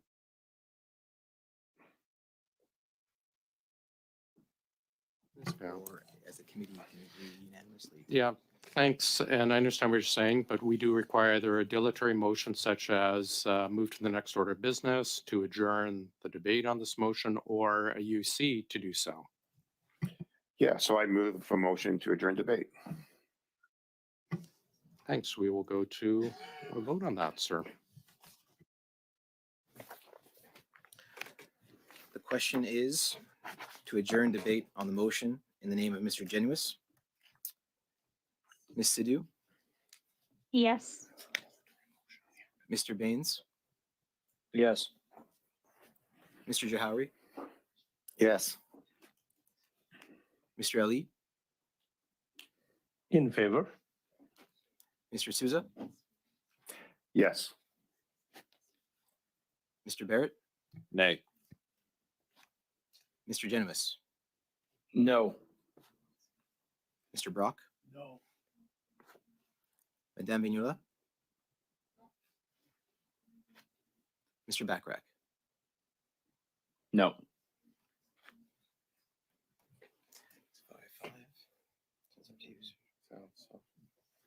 No, we'll continue with the debate.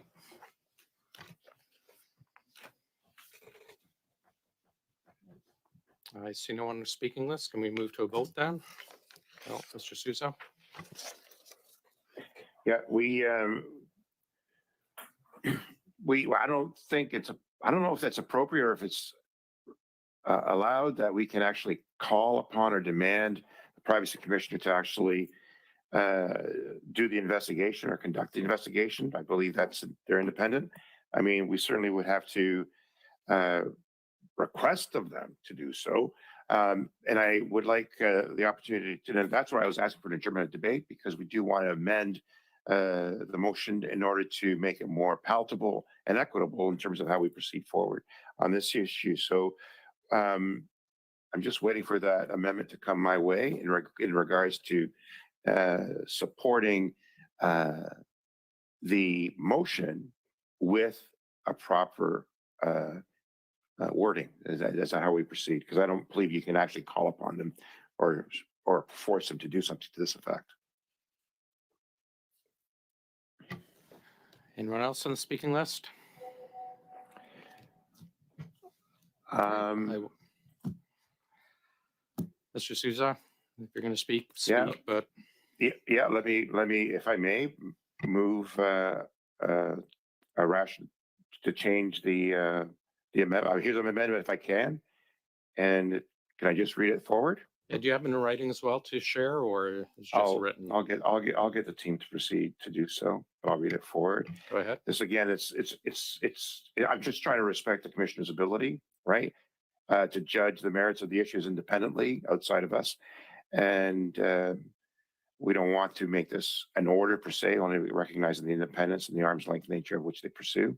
So I would like to add an amendment to say, and that pursuant to Standing Order 109, the government table a comprehensive response in regards to this, and that we request the Privacy Commission to conduct the investigation. I'll get it out to you in writing.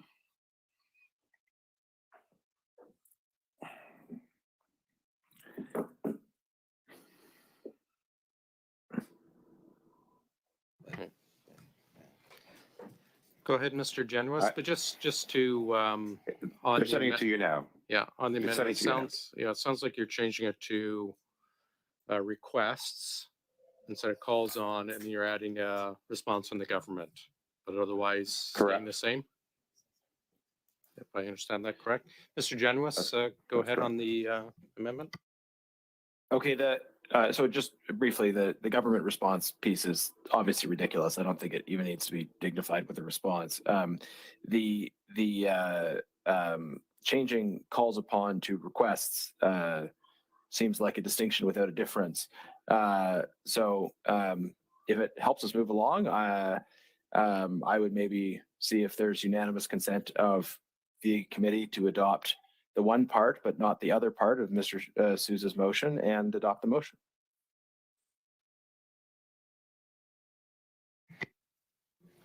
Do we have UC for that? Mr. Sousa?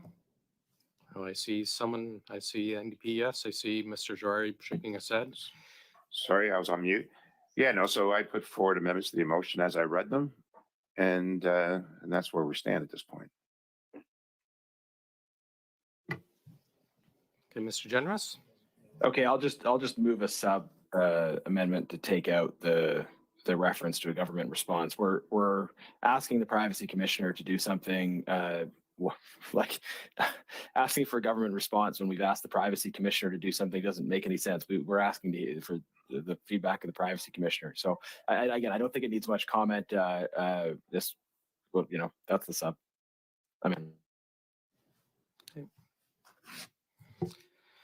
Okay, seeing no one on the speaking list, we can move to a vote on that.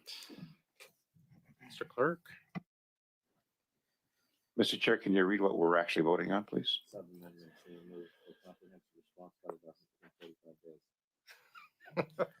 Mr. Barrett's taking over as clerk, but yes. So the question would be on the motion to be amended to replace the words calls upon with request, but to remove the proposed comprehensive response from the government pursuant to 109 be requested.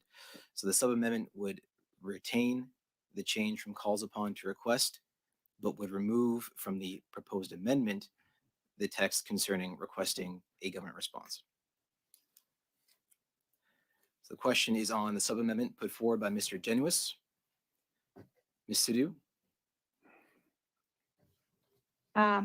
Vote yes to Susa, but no to amendment, but yes. This is on the sub-amendment. Thank you. So yes. The question is on the sub-amendment. The answer is yes. Mr. Baines? Sorry, I need to clarify Yeah. that the sub amendment, this is Mr. Genuis's sub amendment, This correct? is a vote on the sub-amendment. No. So Mr. Chair, no to the She would need, Mr. Garner's amendment. she would need UC.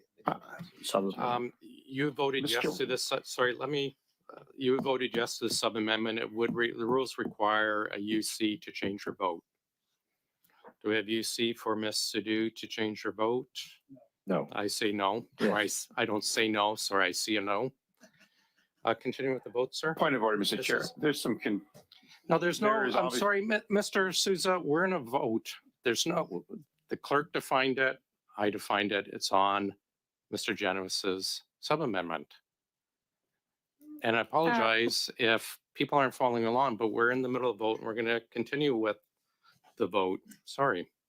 Point of order, Mr. Chair. Mr. Chair, I said no to Mr. Garner's amendment, sub-amendment, and yes to Mr. Sousa's amendment. If you can just listen to back again, that's what I said. Want to call him to Toronto? No, the clerk and myself, and the clerk reiterated on the sub-amendment and you said yes. And it requires, Chair, we're in the middle of a vote and requires a UC to change that. Yeah. Yes, Mr. Chair, if you see, I want to do the clarification too. I said yes to Mr. Sousa's motion and no to Garner's motion. That's why I said with that. And we asked And and we specified on the sub-amendment and you stated yes. Was thinking Mr. Sousa's amendment. That's what I said yes. And we clarified on the sub-amendment, which is Mr. Genuis's, and you stated yes. We're going to continue with the vote. Mr. Baines? No. Mr. Jahari? No. Mr. Ali?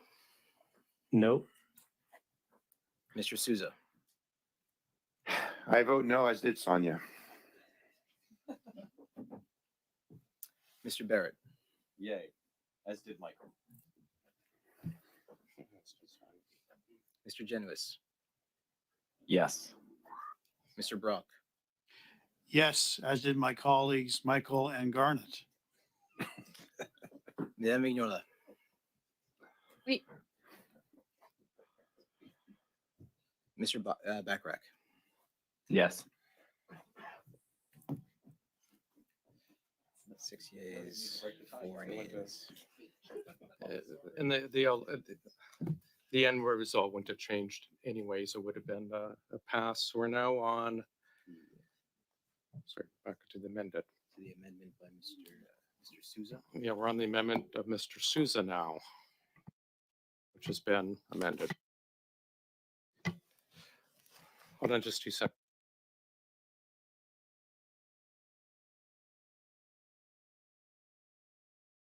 And I'm sorry, we do have to suspend for our interpreters as they are leaving right now. We have a new team coming in a bit, so I'm going to suspend, but I am going to release Mr. Anthony. Thank you for joining us today, sir. Appreciate your patience and sticking around. I understand you have somewhere else to be right away, so We will release you, and thanks very much. We are suspended. I'll update everyone in about 5 or 10 minutes on where we're at with our interpreters.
for interpreters, but I want to thank our current ones for agreeing to continue to stay. So thank you very much for that. Colleagues, before we continue, I am going to seek UC, unanimous consent. And I think I generally have it to reflect Ms. Sidhu's vote as a no and the chair voting yes for the amendment. So it will be 5 noes and 6 yeses if everyone's in agreement for that to fix that. It's the same outcome, but it does reflect, I think, the intent for everyone. So thank you very much. I appreciate that. We're now on the motion and we're debating changing calls upon to request. Are we ready to move on that, or does anyone wish to speak on that part of the amendment from Mr. Sousa? Can we agree, UC, on that then? Yes. Perfect. And then on to the motion itself as amendment, or as amended. Are we, I see thumbs up. Are we, I just want to be very clear, we're in agreement on that? Yes. Wonderful.